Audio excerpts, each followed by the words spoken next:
తాకట్లో ఉన్న బంగారాన్ని విడిపించి ఆ రోజున మార్కెట్ ధర కట్టి మిగిలిన డబ్బును మీకు అందిస్తుంది కొమ్మూరి గోల్డ్.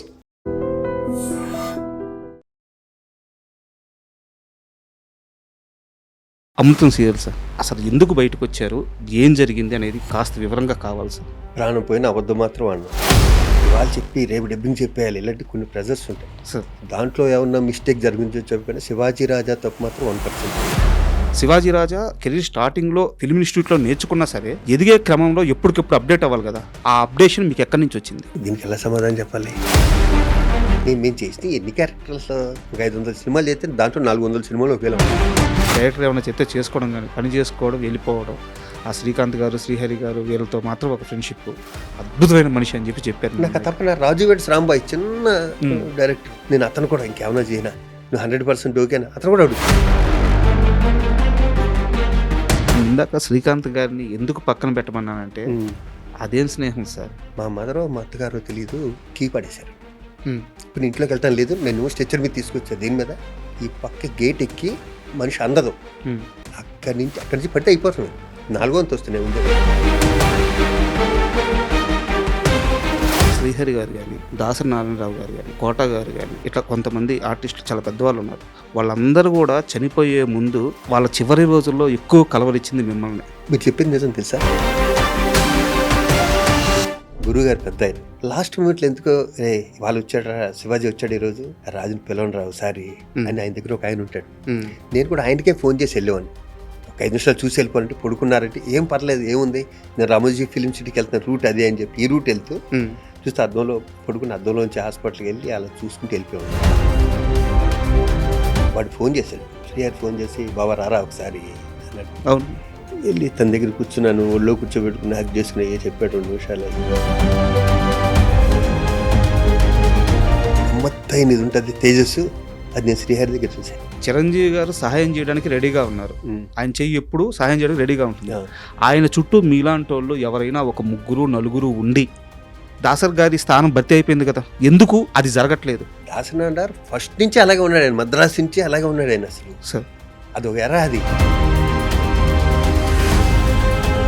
మనకు కావాల్సింది ఏంటి, ఆయన కలిసాడా లేదా అన్నది కాదు, ఆయన ద్వారా మనం హెల్ప్ పొందామా లేదా అన్నది కావాలి. మీరు చిన్నప్పటి నుంచి చిరంజీవి గారిని ఇన్స్పిరేషన్గా తీసుకొని ఇండస్ట్రీలోకి వచ్చాను అని చెప్పి చాలాసార్లు చెప్పారు. ఈ రోజు ఇక్కడ కూర్చున్న ఈ క్షణం వరకు కూడా ఆయన. సో మనం శ్రీహరి గారి గురించి మాట్లాడుకుంటున్నాం. ఆయన చనిపోవడానికి ప్రధానమైన కారణం ఏంటి? సరే ఒక స్టార్ అండి శ్రీహరి, అయ్యో అతనికి తెలీదా పాన్పరాకు తినాల, తనుకున్న ప్రెజరు, తనుకున్న టెన్షన్ తనకు ఉండొచ్చేమో, నేను ఎక్స్పెక్ట్ చేయలేదు. శివాజీ గారు ఆడవాళ్ళు వేసుకునే బట్టల గురించి మాట్లాడారు, మరోవైపు దీనికి అనసూయ గారు వచ్చి యాడయ్యి ఆ వర్షం చెప్పుకుంటూ వచ్చారు. మీరు ఏం అబ్జర్వ్ చేశారు ఇక్కడ? నోట్లో నుంచి బయట మాట చాలా జాగ్రత్తగా, బట్టలు లేకుండా రోడ్డు పక్కన పడుకుంటారు కదా పాపం, లేని వాళ్ళు వీళ్ళను వాళ్ళందరికీ కప్పేసి వచ్చేస్తే ఈ పాప ప్రక్షాళన జరిగిపోద్ది, అది కూడా ఊరుకుంటారు. Hi, welcome to my show. పుండ్లున్న చెట్టుకే రాళ్ళ దెబ్బలు అంటారు. ఈరోజు మనతో శివాజీ రాజా గారు ఉన్నారు. ఆయనకి తగలని రాయి దెబ్బలేదు, ఇండస్ట్రీలో పడిన ప్రతిసారి నిలబడ్డారు. అయితే ఆయనకి తగిలిన చాలా రాళ్లలో ఆ రాళ్ళు శత్రువులకి ఇచ్చింది కూడా ఆయనే.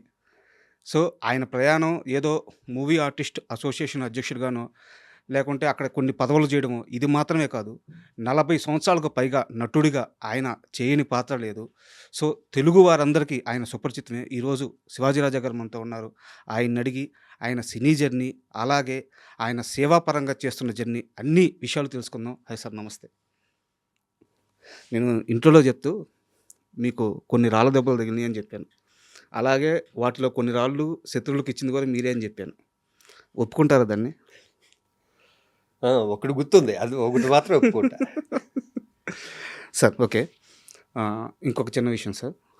నటుడిగా మీ వయసు 40 సంవత్సరాల పైన, మనిషిగా నా వయసు 35 సంవత్సరాలు. సో మీరు చూడని సక్సెస్ లేదు, మీరు ఎవరి ఇంటర్వ్యూ లేదు. సో ఈరోజు నేను కొత్తగా మిమ్మల్ని ఇంటర్వ్యూ చేస్తాను, నేను ఏదో అద్భుతం చేస్తానని చెప్పట్లేదు.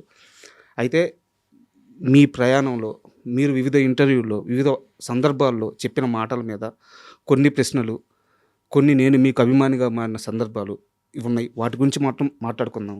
దీన్ని ఒక ఇంటర్వ్యూగా చూడొద్దు, ఒక ఇంటరాక్షన్గా మనం ప్లాన్ చేసుకుందాం.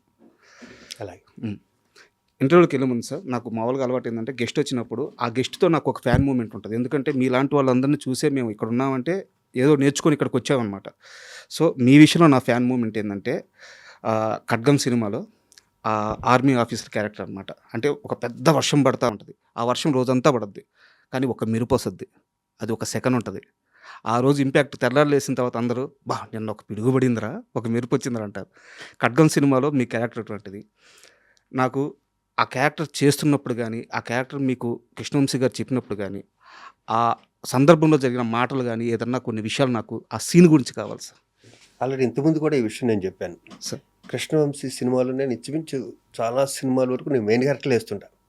సార్ ఎప్పుడైనా టక్కున ఫోన్ చేసి రే శివాజీ ఇది ఒక్కటే సీను నువ్వే చేయాలన్నప్పుడు ఈ సినిమా నేను ఫస్ట్ నేను చేయనన్నా. ఇంతకుముందు కూడా చాలాసార్లు చెప్పాను. ఖడ్గం నేను ఇంతకుముందు నీ దగ్గర మెయిన్ క్యారెక్టర్లు చేశాను చాలా. నేను వచ్చి ఒక 1 డే చేసి వెళ్ళిపోవటం అన్నది న్యాయం కాదని. సార్ నువ్వు ఒకసారి ఆలోచించరా ప్లీజ్, నాకు నువ్వు చేస్తే బాగుంటుంది అనిపించింది. ఈ ప్రకాష్ రాజ్ వీళ్ళు కూడా అటు చేయనంటుంటే ఎందుకు ఎన్నిసార్లు బతిమాలుతా ఉంటే లేదు ఈ క్యారెక్టర్ వాడే చేయాలి. తెల్లగట్ల 3 గంటలకు ఫోన్ చేసి 4 గంటల షూటింగ్ అన్నాడు. నేను వెళ్ళను నిజంగా, వంశీ కాబట్టి వెళ్ళా. ఓకే. అంటే వంశీ అంటే అంత ఇష్టం నాకు. సార్ 4 గంటలకి ఏదో సాంగ్ దొరుకుతుంది, ఎండింగ్ వచ్చి శాల్యూట్ కొట్టి వెళ్ళిపోతాను. తర్వాత నిన్ను నైట్ ఇబ్బంది పెట్టను రా, నీ గురించి నేను పగలే చేస్తానని నాయుడు గారి స్టూడియోలో అక్కడ సెట్ వేశారు, ఇండోర్ అది. ఓకే. ఆ సీన్ అంత సీరియస్గా ఉన్న ఆ సీన్లో డైరెక్టర్ యాక్షన్ చెప్పబోయే ముందు అంతా మేము నవ్వుతూనే ఉన్నాం. నేను, ప్రకాష్ రాజు, రవితేజ, శ్రీకాంత్, బేసిక్ అందరం తెలియ స్టార్టింగ్ నుంచి ఫ్రెండ్స్ అవటం వల్ల, వంశీ బాగా క్లోజ్ అవటం వల్ల అంత సీరియస్గా తీసుకోలే సార్ దాన్ని. పైగా నేను వేరే షూటింగ్కి వెళ్ళాలి వచ్చేసి, వీళ్ళ జోకులు ఏంటంటే ఈరోజు అవ్వదరా అని. కానీ వంశీకి ఆ సీన్ తెలుసు, ఆగిపోట్టు ఆ సినిమాకి చాలా ఇంపార్టెంట్ సీను, అది పక్కా ప్రొఫెషనలే చేయాలి అన్నది ఏదో ఉంది అతని బ్రెయిన్లో. 4 కెమెరాలు పెట్టాడు. ఆ టెన్షన్లో అతను ఉండగా ఒక పక్కన ఉత్తేజ్ మాటలు రాస్తున్నాడు. వంశీ నన్ను వచ్చి ఒకసారి డైలాగ్ చూడరా అంటున్నాడు. కానీ మేము నలుగురు ఇక్కడ జోకులు వేసుకుంటూ కూర్చున్నాం కాబట్టి విపరీతంగా నవ్వుతున్నాం. ఓకే, ఒక అరుపు అరిశాడు, సైలెన్స్, వస్తావా అని. కోపం వచ్చేసింది. డెఫినెట్గా వస్తుంది. సీరియస్ సీన్లో మేము జోకులు వేసుకుంటూ కూర్చుంటే ప్రకాష్ అందరూ ఒకటే షాట్ ఓకే, ఒకటే షాట్ ఓకే. ఆ తర్వాత క్లోజ్లో ఉన్నది తీసాడు అని తెలియదు కానీ సింగిల్ షాట్ ఓకే అది. ఇప్పటికీ నేను 500 పైన సినిమాలు చేసినాను. నన్ను ఇంకా ఏదైనా ఫంక్షన్కి వెళ్ళిన అక్కడికి వెళ్ళినా ఖడ్గం గురించి అడుగుతానంటే ఆ credit goes to Krishna Vamsi only. And కొంచెం ఎక్స్టెన్షన్ క్వశ్చన్స్ సార్ దీనికి. ప్లీజ్. మొన్న సర్జికల్ స్ట్రైక్ సంథింగ్ ఇవన్నీ జరిగినాయి అనమాట, మనం అంతా చూసాము, దేశం అంతా గర్వించే మూమెంట్. ఆ సమయంలో నాకు మీరు చెప్పిన డైలాగ్ గుర్తొచ్చింది అనమాట. పైన ఉన్న వాళ్ళు శాంతి శాంతి అని చెప్పి మమ్మల్ని ఆపుతున్నారు కానీ 2 నిమిషాలు ఆపి వదిలి చూడండి అంటే, ఆ రోజు సర్జికల్ స్ట్రైక్ అప్పుడు జరిగింది అదే జరిగింది. కొన్ని నిమిషాలే వదిలింది మన సైన్యాన్ని. సో అసలు నాకు ఆ ఇన్సిడెంట్లో ఆ సీన్ పెట్టుకొని చూశాను అనమాట. ఒక రకమైన పంపించారు ఆ రోజు నాకు. ఎన్ని ఇలాంటి August 15th వచ్చినా సార్, ఇలాంటి సర్జికల్ స్ట్రైక్స్ వచ్చినా కూడా ఇది బాగా రొటేట్ అవుతుంది సార్. చాలామంది పంపించారు ఆ రోజు నాకు. అండ్ సార్ అంటే నేను ఈ క్వశ్చన్ చాలా తర్వాత అడుగుదాం అనుకున్నాను, కానీ సందర్భం వచ్చింది కాబట్టి ముందే అడుగుతున్నాను, మరోలా అనుకోవద్దు. ఈ మధ్యకాలంలో కృష్ణవంశీ గారు చాలా తక్కువ ఇంటర్వ్యూలు ఇచ్చారు. మన ఖడ్గం రిలీజ్ అప్పుడు మాత్రం నేను ఆయన కలిశాను, అలాగే కొన్ని ఇంటర్వ్యూలు ఇచ్చారు. బట్ ఏ సందర్భంలో అయినా సరే రవితేజ గారి ప్రస్తావన వస్తే నెక్స్ట్ క్వశ్చన్ అనేస్తున్నారు ఆయన. రవితేజ గారి గురించి మాట్లాడడానికి కృష్ణవంశీ గారు ఇష్టపడట్లేదు. వాళ్ళిద్దరికి మీరు చాలా క్లోజ్ పర్సన్. ఏం జరిగింది సార్? Next question. అది నాకు సంబంధించిన విషయం కాదు. నాకు 2 స్నేహితులు, నాకేం జరిగిందో నాకు తెలియదు. అందరికీ కొత్తగా చెప్పక్కర్లేదు, నేను ఉన్నది ఉన్నట్టే మాట్లాడతా సార్ కదా. గాలిలోంచి సృష్టించి ఇప్పుడు వాళ్ళిద్దరి మధ్య జరిగింది నేను చెప్పలేను. కాబట్టి next question. Okay, agree sir. And Amrutham serial sir, Amrutham serial గురించి మీరు చాలాసార్లు చెప్పారు. మేము కొన్ని సంవత్సరాల నుంచి దాన్ని రిపీట్గా చూస్తూనే ఉన్నాము. నాకు ఒకటే ఒక క్వశ్చన్ ఉంది అమృతం సీరియల్ మీద. ఆ సీరియల్ నుంచి నేను బయటకు వచ్చాను కానీ నా తప్పు లేదు, ఈ ఒక్క స్టేట్మెంటే మీరు ఇచ్చింది ఇప్పటివరకు దాని గురించి మాట్లాడింది. అసలు ఎందుకు బయటకు వచ్చారు, ఏం జరిగింది అనేది కాస్త వివరంగా కావాలి సార్. అంటే సారీ టు ఇంటరప్ట్ యూ, అంటే ఇది మాత్రం సమాధానం కావాలి. ఎందుకంటే అమృతం అనేది కొన్ని కోట్ల మందికి సంబంధించిన ఎమోషన్. అమృతంలో మీరు మాత్రమే మేము రిలేట్ చేసుకున్న క్యారెక్టర్. సో తర్వాత చాలామంది చేసి ఉండొచ్చు, హిట్టే. కానీ శివాజీ రాజా ఆ క్యారెక్టర్కి మాకు గుర్తుండిపోయే క్యారెక్టర్. మీరు ఎందుకు ఈ బయటికి వెళ్ళిపోయారు అనేది కొన్ని జనరేషన్లకి మిగిలిపోయిన ప్రశ్న. దానికి సమాధానం మాత్రం కావాలి ప్రాణం పోయిన అబద్ధం మాత్రం అన్నాం. సార్. ఇక్కడ నా తప్పు లేదు, వాళ్ళ తప్పు లేదు. సార్. ఒక హిట్ వచ్చాక తలకు ఒక కిక్ వస్తుంది. సార్. మంచి హిట్లో ఇది నా వల్ల, ఇది నా వల్ల, నా వల్ల అని. అక్కడ వచ్చిన ఈగో ప్రాబ్లమ్స్ ఏమైంది, అలాంటిది ఏదైనా జరుగుంటుంది. నేనేదో డబ్బింగ్ చెప్పడం లేట్ అయిందని వాళ్ళు ఏదో అలి నా మీద ఏదో ప్రోమో రిలీజ్ చేశారు, ఈ కోడి కుయ్యకపోతే ఆగిపోతుంది అలాంటిది ఏదో. ఓకే. వెంటనే నేను వేరే నా ఓన్ ప్రొడక్షన్ స్టార్ట్ చేసి నేనేదో ప్రోమో. ఈ ప్రోమోల వల్ల వచ్చిన గ్యాప్ తప్పితే నాకు వాళ్ళంటే విపరీతమైన గౌరవం. ఎందుకంటే గంగరాజు గారు కానీ, ఆ టీం కానీ, చంద్రశేఖర్ కానీ, దానికి సెంధిల్ కెమెరా, అవును సార్, వీళ్ళంతా టీం, వీళ్ళంతా చాలా అంటే బాగా డెడికేషన్ ఉన్న వ్యక్తులు వీళ్ళందరూ సార్ కదా. ఇప్పుడున్న ఈ వయసులో ఉన్న ఈ నాలెడ్జ్లు ఉంటే నేను దాంట్లో తప్పుకోను. ఓకే కదా. ఒక వయసులో ఒక ఎమోషన్ ఉంటుంది, స్పీడ్ ఉంటుంది, బాడీ స్పీడ్ ఉంటుంది. అప్పుడు సినిమాలు బిజీ, ఇది బిజీ, వీళ్ళు అడిగిన డేట్ ఇవ్వాలి, ఇవాళ చెప్పి రేపు డబ్బింగ్ చెప్పేయాలి, ఇలాంటి కొన్ని ప్రెజర్స్ ఉంటాయి సార్. దాంట్లో ఏమన్నా మిస్టేక్ జరిగించో చెప్పి శివాజీ రాజా తప్పు మాత్రం 1% కూడా ఉండదు. షూర్. నేను ఆ తర్వాత నేను అమృతం చూడలే సార్. నేను అమెరికా కానీ ఎక్కడికన్నా వెళ్తే తెలుగు వాళ్ళు కనిపిస్తే, సార్ మాకు ఇది ట్రస్ట్ బస్టర్ సార్, మాకు ఈ పనిలో పొద్దు నుంచి సాయంకాలం వరకు ఉండి ఒక్కసారి ఒక ఎపిసోడ్ చూస్తుంటాను సార్ అంటారు. ఆ ఎపిసోడ్లన్నీ మేము చాలా ఆడతా పాడతా చేసినాయి. నేను కానీ, గుండె హనుమంతరావు కానీ, ఝాన్సీ గారు కానీ, అందరం. నేను ఇప్పటికీ చెప్తున్నా, నాలో ఏ ఈగో లేదు. క్రెడిట్ గోస్ టు గంగరాజు గారు, అయిందే క్రెడిట్. కానీ తెర మీద కనిపించిన నా క్రెడిట్ కూడా ఉంటుంది. అంతే కదా సార్. నేను ఎంత ఇంప్రవైజ్ చేయగలో దాన్ని చెడగొట్టకుండా. ఆయన నా తర్వాత అబ్జర్వ్ చేస్తుంది అంటే గంగరాజు గారి దగ్గర ఆయన ఏదైనా ఒక డైలాగ్ రాస్తే ఆ ఇంప్రెషన్లో మేము మారుస్తే దాన్ని ఆయన అలిగాడు అన్న విషయం తెలిసేది. ఓకే. నాకు ఆర్టిస్ట్గా నాకేంటంటే, నేను ఏదో ఇంప్రవైజ్ చేసాక దీన్ని బిల్డప్ చేసుకుంటున్నాను కదా, ఒకడేళ్ళకు రెండేళ్ళకులో మారిస్తే అది మాకు వచ్చి చెప్తే బాగుండేది, మూడో వ్యక్తి వచ్చి నాతో చెప్పడం ఏంటి అన్నది కూడా నాకు ఫీల్. ఓకే కదా. ఆయన రైటింగ్లోనూ ఆయన దాంట్లో ఆయన గొప్ప, కానీ నా ప్రొఫెషన్లో నేను కూడా గొప్ప. అంతే కదా. ఇక్కడ వచ్చిన క్లాష్, ఈ మధ్యలో వ్యక్తులు ఉంటారుగా, ఎక్కడైనా అంతే సార్. జరిగింది అయితే ఇది. మరి వేరే ఏమన్నా ఉంటే మీరు గంగరాజు గారిని అడగ, నాకైతే ఐడియా లేదు. నేనైతే మర్చిపోయాను. ఒక క్రికెట్ మ్యాచ్కి విజయవాడ వెళ్ళి నేను, వెంకటేష్ గారు, శ్రీకాంత్ వెళ్ళి రావటం 1 డే లేట్, అది వెళ్ళటం, నేను డబ్బింగ్ ఏమైనా విజయవాడలో వచ్చాక చెప్తాను అన్నది కొంచెం సరిగ్గా చెప్పలేకపోయింది నేను. ఓకే కదా. అదేదో హట్టారని తెలిసింది. నాకు తెలిసిందైతే సార్ నా ప్రొఫెషన్ ఎదుటి ఇంతే. అవును. అండ్ అమృతంకి చంద్రశేఖర్ అయ్యలేటి గారు అంటే ఆయన తర్వాత సినిమాలు చేశారు సార్ డైరెక్టర్గా. అంటే ఒక మాట అనొచ్చు, సిరివెన్నెల గారి గురించి త్రివిక్రమ్ అంటారు, తెలుగు సినిమాకి, తెలుగు సినిమా సాహిత్యానికి నోబుల్ స్థాయి సాహిత్యం రాయగల కవి ఆయన, అలా అమాయకంగా మన దగ్గర ఉండిపోయారు అని చెప్పేసి సిరివెన్నెల గారు ఒక మాట. అద్భుతం ఆయన చెప్పింది, త్రివిక్రమ్ గారు చెప్పింది అద్భుతం. చిన్నది చెప్పండి సార్. నాది సిరివెన్నెల సీతారామ శాస్త్రి గారు తండ్రి కొడుకులు అనుబంధం. వాళ్ళ అబ్బాయి పేరు రాజా, నా పేరు రాజా. అవును సార్. నేను ఎప్పుడు స్టార్టింగ్ అంటే కళ్ళు సినిమాకి తెల్లారింది, నా ఫస్ట్ సినిమాకి తెల్లారింది ఇలా ఉండే పాట రాసింది ఆయనే, పాడింది ఆయనే. దాంట్లో చిన్న క్యారెక్టర్ కూడా చేశారు. అది ఆయనకి కళ్ళు సినిమా అన్నది సిరివెన్నెల సీతారామ శాస్త్రి గారికి 3వ 4వ సినిమా అనుకుంటాను సార్. కానీ లొకేషన్లో ఉండేవారు ఎప్పుడు. ఆయనకు అవసరం లేదు, లిరిక్ రైటర్కి లొకేషన్లో ఉండవలసిన అవసరం లేదు. మా ఎంవీరావు గారి గౌరవం అప్పుడప్పుడే పైకి వస్తున్న ఇది ఉంటుంది కదా, దానివల్ల ఇద్దరం కలిసి వైజాగ్ బీచ్లో నడిచినవి కానీ, ట్రైన్ జర్నీలు కానీ, నన్ను వాళ్ళ ఇంటికి తీసుకెళ్ళి, నన్ను రావు గారిని వాళ్ళ ఇంటికి తీసుకెళ్ళింది కానీ, వైజాగ్ దగ్గర అది ఏదో ఊరు, ఒక 3-4 గంటల ప్రయాణం అనుకుంటా. దాని తర్వాత మద్రాసులో సీతారామ శాస్త్రి గారితో నా జర్నీ బోరు కొడితే, అప్పుడు సెల్ ఫోన్లు కూడా రాలేదుగా, ఏదో పిపి ఫోన్లు ఉండి బోరు కొడితే శాలిగ్రామంలో ఉండే వాళ్ళ ఇంటికి వెళ్ళేవాడిని. ఒక 3-4 నందులు వెనకాల కుర్చీ చేసుకుని ఆయన, డాడీ నాకు ఎప్పుడో వస్తున్నాను నంది అడిగేవాడిని, ఈ నందులు నీయరా అనేవాడు.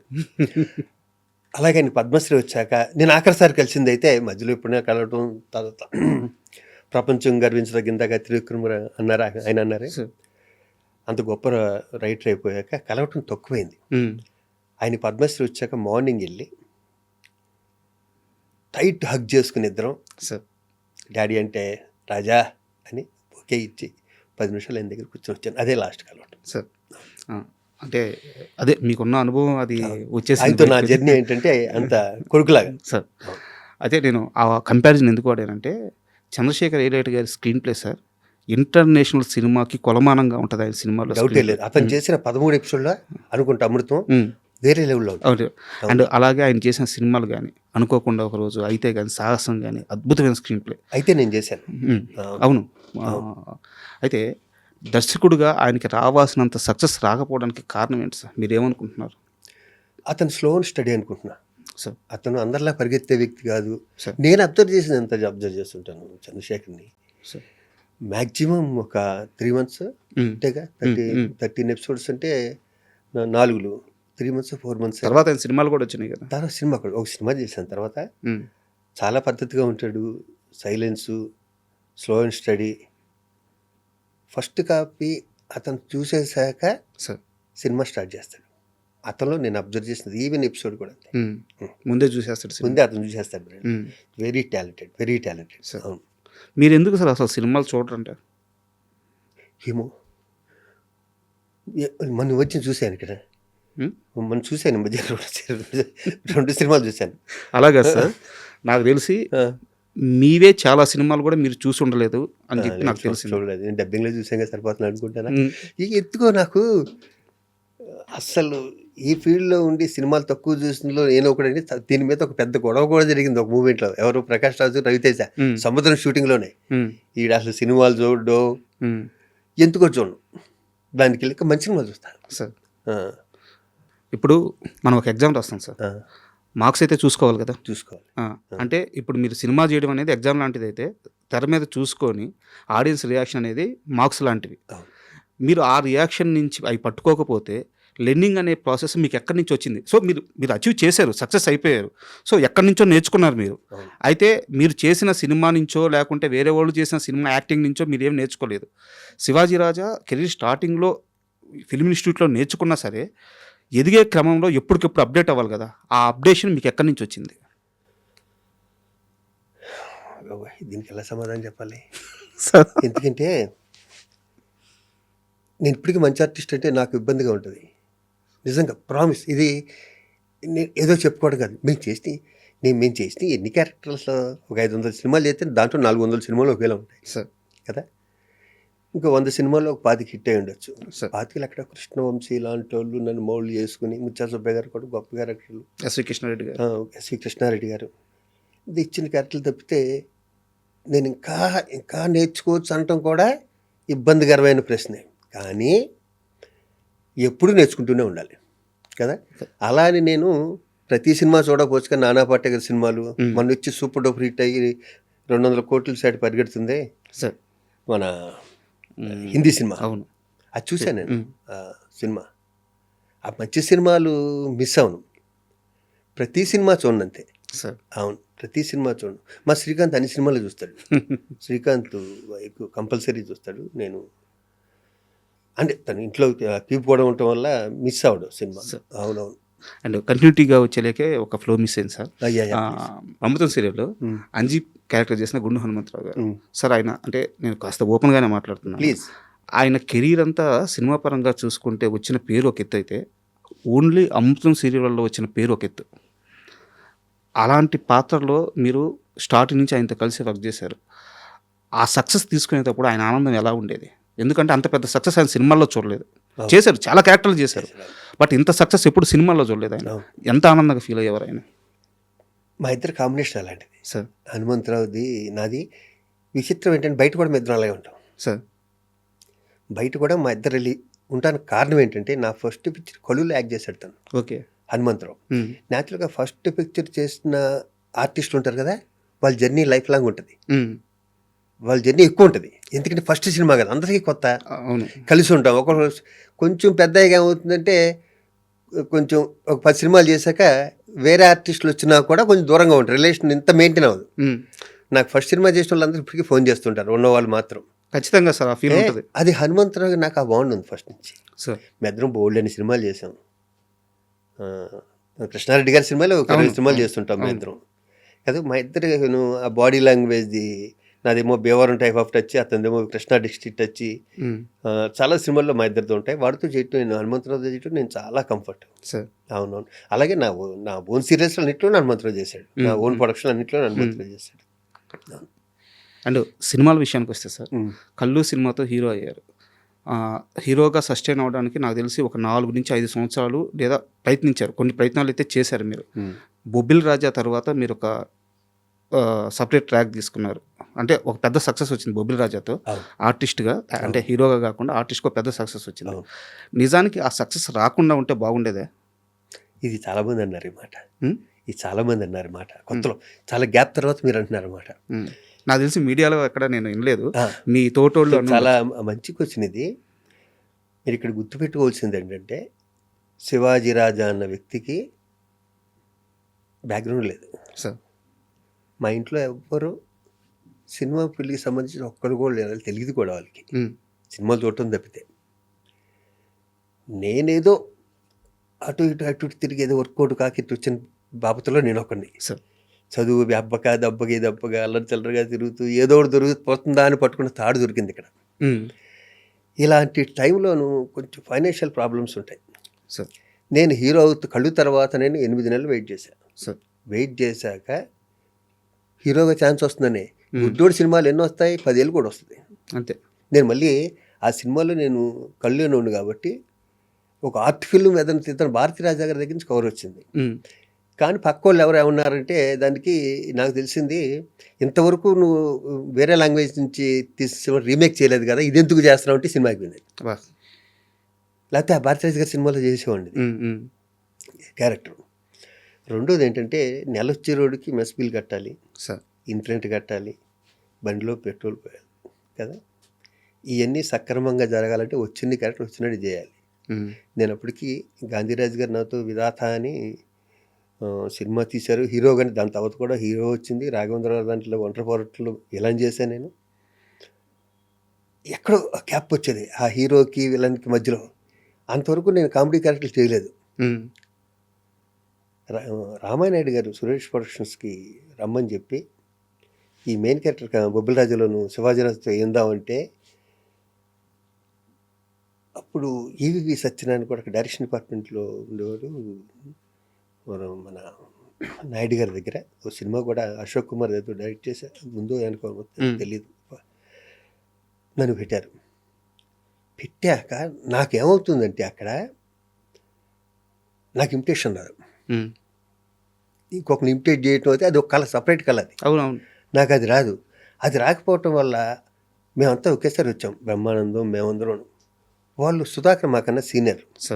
వాళ్ళు బ్రెయిన్లో సుధాకర్ ఎవడో ఉంటాడు ఆ క్యారెక్టర్కి కదా. నేనేం చేసినా సుధాకర్ చేస్తాడు, అలా చేయడం అలా వచ్చేది కదా నాకు. అబ్బా, అది చాలా ఇబ్బంది కూడా కదా, చాలా ఇబ్బంది. ఎందుకంటే ఇప్పుడు నా బ్రెయిన్లో నా ఓన్ ప్రొడక్షన్లో నేను ఒకళ్ళు పెట్టుకుందాం అనుకున్నా, మిమ్మల్ని ఇంకోళ్ళు పెట్టాను. నాకు ఆడు కనిపిస్తుంటాడు. నువ్వు అలా చేయాలంటే ఆడుండగా నేను ఎందుకు అలా చేయటం? అంతే కదా. మా సుధాకర్ ఉండగా నేను ఎందుకు అలా చేయటం?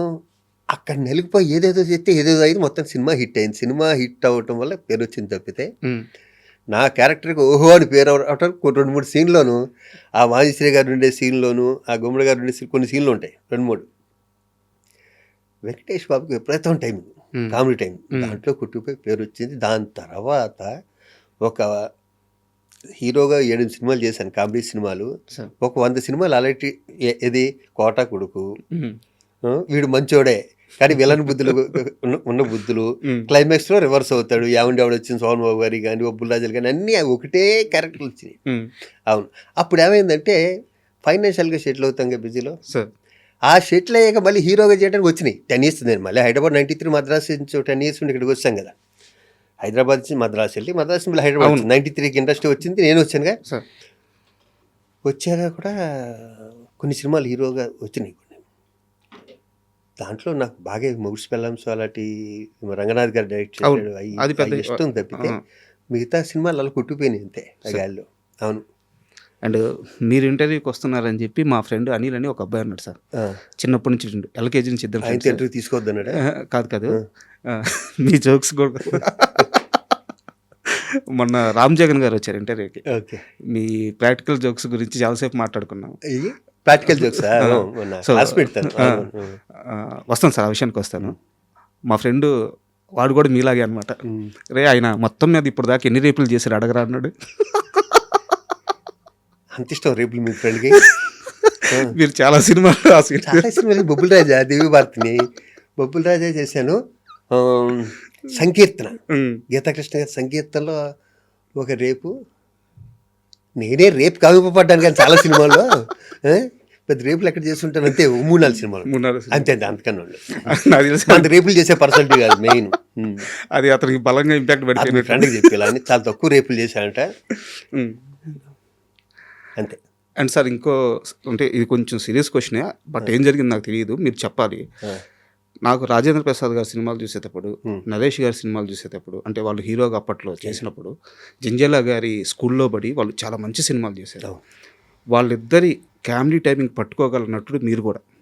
ఈయన ఎందుకు ఆ సర్కిల్లో పడలేదు అని నాకు చాలాసార్లు నేను అనుకున్న డౌట్, చిన్నప్పటి నుంచి ఉన్న డౌట్ ఇది. నాకు ఆ సినిమాలను ఆరాధించడం మొదలైనప్పటి నుంచి ఈయన కూడా ఈ టైమింగ్ పట్టుకోగలడు, ఈయన కూడా ఇది చేయగలడు, ఈయనకి ఈ సినిమాలు మ్యాచ్ అవుతాయి. ఉదాహరణకు ఒక సినిమా చెప్తాను సార్, అంటే నేను తప్పు అయి ఉండొచ్చు ఏమో, హై హై నాయకన్నా సంథింగ్ ఏదో నరేష్ గారిది ఒక సినిమా ఉంటుంది, టీచర్ క్యారెక్టర్, ఒక బాబుని వెళ్ళి అక్కడ మార్చాలి. నాకు ఆ సినిమా చూస్తున్నంతసేపు, అంటే నాకు మిగతా ఏ సినిమాలు అనిపించలేదు, నాకు ఆ సినిమాలో ఎక్కువసేపు మీరు కనిపించారు, ఎందుకు నాకు తెలియదు. ఎందుకు మీరు జంజాల గారితో ట్రావెల్ అవ్వలేకపోయారు? జంజాల గారితో చేశానమ్మా, హీరోగా వచ్చేసరికి హీరోగా చేయలేదు. నేను వచ్చేసరికి టాప్లో ఉన్నాడు బాలయ్యబాబుతో అందరితోనూ చేస్తూ. వీళ్ళిద్దరూ మీరు చెప్పిన వాళ్ళు ఇద్దరు అద్భుతమైన ఆర్టిస్టులు, మా నరేష్ కానీ మన రాజేంద్ర ప్రసాద్ గారు కానీ. మీ నరేష్ కదా, మీ నరేష్ దాంట్లో డౌట్ ఉంది.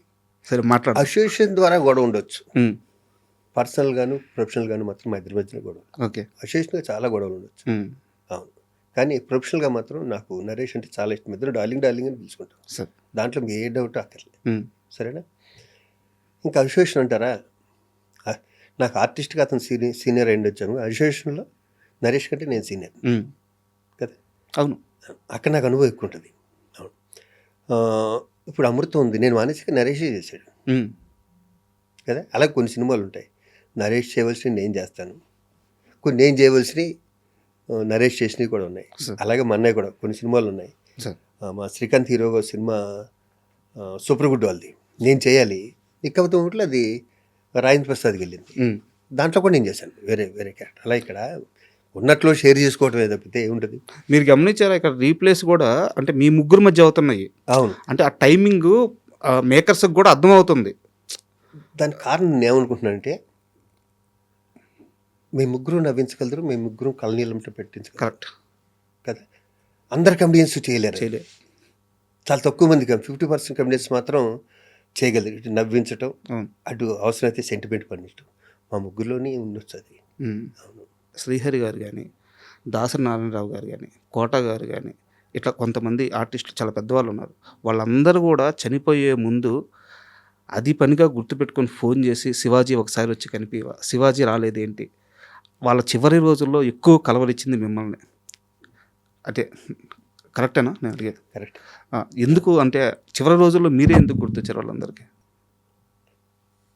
మీరు చెప్పింది నిజం తెలుసా, మీరు చెప్పిన ముగ్గురు గురువుగారు పెద్ద ఆయన, నాలాంటి వాళ్ళు ఎంతమంది చూస్తుంటాడు, ఆయన ఎన్ని చూస్తుంటాడు జీవితంలో. ఇండస్ట్రీ అంతా ఆయన చుట్టే కదా, ఇండస్ట్రీ అంతా. ఆయన మాత్రం నన్ను హాస్పిటల్ పిలిపించుకున్నాడు శివాజీ. నేను కూడా ఉట్టిగా వెళ్ళేవాడు కాదు, ఆయన ఏదో ఎంటర్ చేసి నవ్వించాలి. ఎందుకంటే చాలాసార్లు అద్దంలో చూసి వచ్చేవాడిని నేను. ఆయనకి నాకు కూడా పెద్దగా ఇది ఉండేది కదా, రిలేషన్ ఉండేది కదా. ఉంది సార్, క్వశ్చన్ ఉంది అడుగుతాను. లాస్ట్ మూమెంట్లో ఎందుకో వాళ్ళు వచ్చాడు, శివాజీ వచ్చాడు ఈరోజు, రాజుని పిలవని రావు సారి అని ఆయన దగ్గర ఒక ఆయన ఉంటాడు. నేను కూడా ఆయనకే ఫోన్ చేసి వెళ్ళేవాడిని, ఒక 5 నిమిషాలు చూసి వెళ్ళిపోవాలంటే, పడుకున్నారంటే ఏం పర్లేదు ఏముంది, నేను రామోజీ ఫిలిం సిటీకి వెళ్తున్న రూట్ అదే అని చెప్పి ఈ రూట్ వెళ్తూ చూస్తే అద్దంలో పడుకుని అద్దంలోంచి హాస్పిటల్కి వెళ్ళి అలా చూసుకుంటూ వెళ్ళిపోయేవాడిని. తర్వాత రావచ్చు కదరా శివాజీ ఒకసారి అంటే, నేను ఊరికి వెళ్ళకుండా కొంతమంది మా నాయుడాలు కొంతమంది ఆర్టిస్టులను తీసుకెళ్ళి, ఒకప్పుడు నేను సెక్రటరీగాను ఇదే ఉన్నా, స్కూటర్స్ ఇప్పించాను ఆయన చేతుల మీదుగా. చిన్నపిల్లోడు దాసనారాయణరావు గారు, చిన్నపిల్లోడు అంటే చిన్నపిల్లోడు అనమాట. ఈ మాట అనటానికి నా స్థాయి సరిపోకపోయినా నేను గర్వంగా చెప్తా, అంత మంచి చిన్నపిల్లోడిని ఎక్కడ చూడు. సార్. అవును. ఈ రోజుకి రీప్లేస్మెంట్ వచ్చిందా ఇండస్ట్రీలో? ఎవరికైనా ఏదైనా ప్రాబ్లం వస్తే సాల్వ్ చేసే టక్కనన్నది ఎవరికైనా దాసనాథ్ గుర్తు రావాల్సిందే కంపల్సరీ. సార్. ఆయన ఉన్నప్పుడు నాలంటూడు తెలియలేదు అది కొన్ని విషయాలు. తర్వాత ఇంకా బాగా ప్రతిరోజు ఇంకా ఆయన దగ్గరికి వెళ్ళి హాస్పిటల్ దగ్గరికి వెళ్ళి కూర్చుని, లేకపోతే అద్దం బయట ఉండి లోపల ఆయనకి డ్రెస్సింగో లేకపోతే ఇంకోటి చేస్తుంటే అద్దం దగ్గర ఉండి ఇట్టించి అనేవాడిని. ఇలా అనేవాడు ఇలాగ. అలాగే శ్రీహరి సార్. మా ఇద్దరిది ఇండస్ట్రీ రాకముందు నుంచి బాలానగర్లో పరిచయం. మేము ఇద్దరం ఇండస్ట్రీకి వస్తామని అనుకోలేదు. సార్. మేము ఇద్దరం విచిత్రంగా ఒకేసారి ఆర్టిస్టులు అయ్యాం. మద్రాసులో కూడా కలిసేవాళ్ళం బాగాను. దాని తర్వాత ఇక్కడ కూడా ఇల్లు దగ్గర ఇల్లు. అవును. ఇక్కడ కూడా దగ్గర ఇల్లు. వాడు ఇప్పుడు శాంతి తీసుకొచ్చి మా ఇంటికి వచ్చేవాడు శ్రీహరి. నేను ఎప్పుడైనా సరదాగా అప్పుడప్పుడు తన దగ్గరికి వెళ్తుండేవాడిని. ఇది జరగటానికి ముందు మాత్రం వాడు ఫోన్ చేశాడు. శ్రీహరి ఫోన్ చేసి, బాబా రారా ఒకసారి అన్నాడు. అవును. వెళ్ళి తన దగ్గర కూర్చున్నాను. ఒళ్ళో కూర్చోబెట్టుకుని హక్ చేసుకుని చెప్పాడు. 2 నిమిషాలు అయ్యాను. అంటే ఒక మానవత్వం ఉన్న మనుషుల్లో ఉండే ఒక గమ్మత్తైన ఇది ఉంటుంది, తేజస్సు. అది నేను శ్రీహరి దగ్గర చూశాను. సార్. వాడు ఎంతోమందికి అమ్మ హెల్ప్ చేసింది. నాలాంటి వాళ్ళకి ఎంతోమందికి ఇన్స్పిరేషన్ శ్రీహరి. అది బంగారం. ఇంకా కోట వారానికి ఒకసారి ఫోన్ చేస్తాడు. ఎరా రావు, ఏం చేస్తున్నావు? అదే ఫిలింనగర్ క్లబ్కి వెళ్తున్నాను. క్లబ్ కింద కదరా ఇల్లు, ఒకసారి ఇటు వచ్చిపోవచ్చు కదా, నువ్వు వస్తే నువ్వు వదలవు, ఓ గంట వేసుకుంటావు పట్టుకుని అంటాడు. ఒకసారి రారా చూడండి అంటాడు. తనతో కూడా అంతే. ఇంకా తన దగ్గర ఉన్నా కూడా ఏదో ఒకటి అన్నా కూడా భరించి తన దగ్గరలో పావు గంట కూర్చుని కాఫీ తాగి వచ్చామని. అలాగే కొంతమంది ఆర్టిస్టులు ఉంటారు. వాళ్ళు ఏమండి మమ్మల్ని కోటగారికి పరిచయం చేయరా అంటే, సపోజు సరిపోదా సినిమాలో షూటింగ్ జరుగుతుంటే మై మధుని ఇంకొకరు ఇద్దరు, సార్ మమ్మల్ని కోటగారికి పరిచయం చేయాలంటే కోట ఫోన్ చేసి, బాబాయ్ సాయంత్రం ఇంటికి వస్తాను, ప్రామిస్, రేపు ముందే చెప్తాను, కాఫీ పెట్టుంచుతాను, నువ్వు తాగలేదనుకో నువ్వు ఎన్ని రోజుల తర్వాత మళ్ళీ అదే కాఫీ ఇస్తా అనేవాడు. తాగరా మీరు పెట్టినాక? కానీ టైంకి వస్తానా రాను అని తన ఉద్దేశం. అంటే ఎప్పుడు తను ఫోన్ చేసి రమ్మంటాడు. నేను ఫోన్ చేశాను, నువ్వంటే చాలా ఇష్టపడే 2 వ్యక్తులు ఉన్నారు, సరదాకి చెప్పి నీ దగ్గర కూర్చుంటారంట అని తీసుకెళ్ళా. ఎంటర్ అయిన దగ్గర నుంచి ఒక ½ అవర్ తర్వాత వాళ్ళిద్దరికి చెవటలు పెట్టినాయి. నీలాగా వాళ్ళిద్దరికి గడ్డలు ఉంటాయి. మా వాడికి గడ్డ అంటే ఇష్టం ఉంటుంది. అవును. జస్ట్ ఆ అరగంటలో వాళ్ళకి కన్నీళ్లు తప్పితే ఇంకేమీ లేవు. అవును. బయటకు వచ్చాక అయ్యో అలా తిట్టారేంటండి అన్న. నేను చెప్పాను కదా నీకు ముందేను, కోట వద్దు కోట తిట్టకోట నువ్వు అంటే ఇష్టం, ఉండరా నువ్వు ఈ గడ్డం పెడితే ఫేస్ ఇంతే కనిపిస్తుంది. ఎక్స్ప్రెషన్ ఆర్టిస్టులు కదా, వీళ్ళ ఎక్స్ప్రెషన్ కనిపించదు, ఇంత ఫేస్లు ఏంటి వీళ్ళు ఉంటే మిమ్మల్ని కూడా తీసుకెళ్ళామండి. సరదా దిగిపోయేది. అంటే ఆర్టిస్ట్ ని అన్నారు ఇందాక, మీరు నేర్చుకోవడం అని అన్నారే, నేను కోట దగ్గర నేర్చుకున్నా ఇంప్రూవేషన్ చేయటం అన్నది. ఇందాకన్నారే ఎదుగుదల అని. ఎదుగుదల అంటే జగ్గ గారితో చేసా, గుమ్మడి గారితో చేసా, వీళ్ళందరితో చేసాం కదండి. ఎక్కడో అబ్జర్వ్ చేస్తాం. ఇక్కడ నాగేశ్వర గారితో చేసాం, కృష్ణ గారితో పోలిన సినిమాలు చేసాం కదా, సౌండ్ గారితో. వాళ్ళు ఓన్లీ అబ్జర్వ్ చేయటమే. ఆ ప్రశ్నకి సరైన అంటే నేను సాటిస్ఫై అయ్యే సమాధానం ఇప్పుడు దొరికింది సార్. అది మీరు ఇందాక అడిగారు కదా, వీళ్ళని చూసిన ఇన్స్టిట్యూట్లో నాకు ఎంత నేర్పిస్తారు? అవును, అన్నీ ఇన్స్టిట్యూట్లో ఒక యాక్టింగే కాదు, నా బ్యాచ్లో ఇది నేర్చుకోవడానికి లేదు అన్నది లేదు. మా మస్తు ఉన్నారు సార్, ఇది నేర్చుకోవడానికి అన్నీ నేర్పించారు. కారు డ్రైవింగ్ దగ్గర నుంచి స్విమ్మింగ్ దగ్గర నుంచి కర్రసాము, కత్తిసాము, కరాటే, బాక్సింగ్, జిమ్ము, ప్రతీది. ఒళ్ళు హోనం అయిపోయేది. మేము 23 మంది అయితే లాస్ట్ 16 మంది మిగిలారు. అంత కష్టపడ్డాం. ఈ 40 ఏళ్ళు ఉండటానికి ఇన్స్టిట్యూట్ పునాది కూడా మా మస్తుండాన్ని కూడా ఇప్పుడు గుర్తు చేసుకుంటాం. మా దేవదాస్ కనకాలు కానీ, లక్ష్మి గారిని, వీళ్ళందరూ. అవును సార్, ఇప్పుడు ముగ్గురు గురించి మనం మాట్లాడుకున్నాం కదా, వీళ్ళ ముగ్గురితో మీకు ఒక సందర్భం ఉంది. ఆ సందర్భాల గురించి మాట్లాడుకున్నాము. అయితే దానికన్నా ముందు ఒక క్వశ్చన్ ఉంది సార్. ఇప్పుడు మీరు ఒక మాట అన్నారు, నేను సాయం చేయాలంటే నా ఇంటికి గేటు ఎప్పుడు తెలిసి ఉంటుంది, లోపలికి వచ్చి నన్ను కలవచ్చు అని చెప్పేసి. మీరు ఇందాక ఒక మాట అన్నారు, దాసన్ నారాయణరావు గారు లాగా ఎవరన్నా చేయగలిగితే అసలు అసాధ్యం, రీప్లేస్మెంట్ జరగలేదు ఇప్పుడు దాకా అని చెప్పన్నారు. ఇదంతా ఎందుకు జరిగింది సార్? యాక్సెసిబిలిటీ. నీడున్న మనిషికి మీరు అంత యాక్సెసిబిలిటీ ఉన్నారనమాట. అయితే ఇక్కడ నా క్వశ్చన్ ఏంటంటే, గతంలో మీరు మాట్లాడుతూ ఇండస్ట్రీ పెద్ద చిరంజీవి గారు ఆ స్థానాన్ని భర్తీ చేశారు, ఆయన ఆదుకుంటున్నారు అని చెప్పి అన్నారు. 100% కరెక్ట్. బట్ చిరంజీవి లాంటి వ్యక్తికి చిన్న నీడున్న వాళ్ళు కలవలేరు కదా సార్. అవును. సో ఆ యాక్సెసిబిలిటీ ఉండే ఆ స్టార్డమ్ ఉండి ఆ ఆరా ఉండి ఒక దాసరి నారాయణరావు లాంటి మనిషిని ఇండస్ట్రీ ఎందుకు మళ్ళీ క్రియేట్ చేసుకోలేకపోయింది? మెగాస్టార్ చిరంజీవి గారే. ఆయన చేయట్లేదు అనుకుంటున్నారు మీరు? ఆయన కరోనా ఆయన చేసే గొప్ప పనులన్నీ నాకు తెలుసు సార్. కదండి. అసలు ఆయన్ని వేలెత్తి చూపించే అర్హత ఎవరికీ లేదు. ఆయన చేసే గొప్ప పనులన్నీ నాకు తెలుసు. నేను అనేది యాక్సెసిబిలిటీ సార్. చిరంజీవి గారు దొరకరు కదా. అంటే దాసరి నారాయణరావు గారి దగ్గరికి వెళ్ళినంత ఈజీగా చిరంజీవి గారి అది దగ్గర కదా. ఆ, ఇక్కడ ఒకటి ఉంది సార్.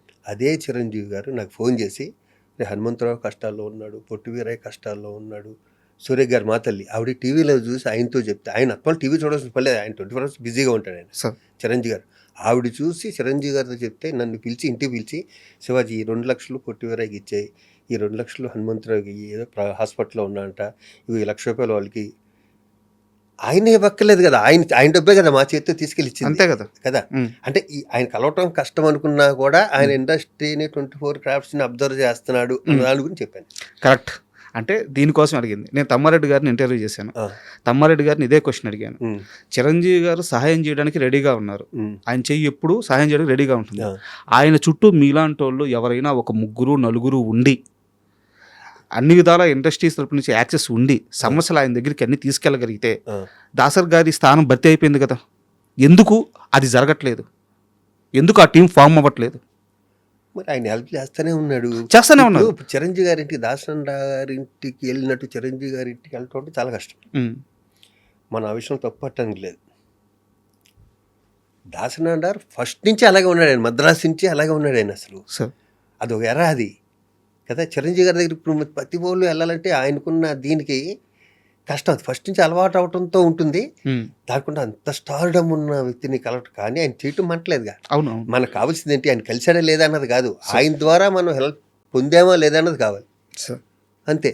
అవును. దాంట్లో ఎక్కడ మీకు చిన్నది కూడా తేడా ఉండదు చిరంజీవి గారి విషయంలో. అయ్యో, మేమేంటి రాస్తున్నాం సార్ మా చేతులతో. ఆయన వాళ్ళకి సహాయం వీళ్ళకి సహాయం 12 చేతులతో ఇచ్చానంటున్నారు చెక్కులు. అవును, మీరు ప్రత్యక్ష సాక్షి. అవును. సూపర్. అండ్ చిరంజీవి గారికి సంబంధించింది ఇంకో ప్రశ్న ఉంది సార్. ప్లీజ్.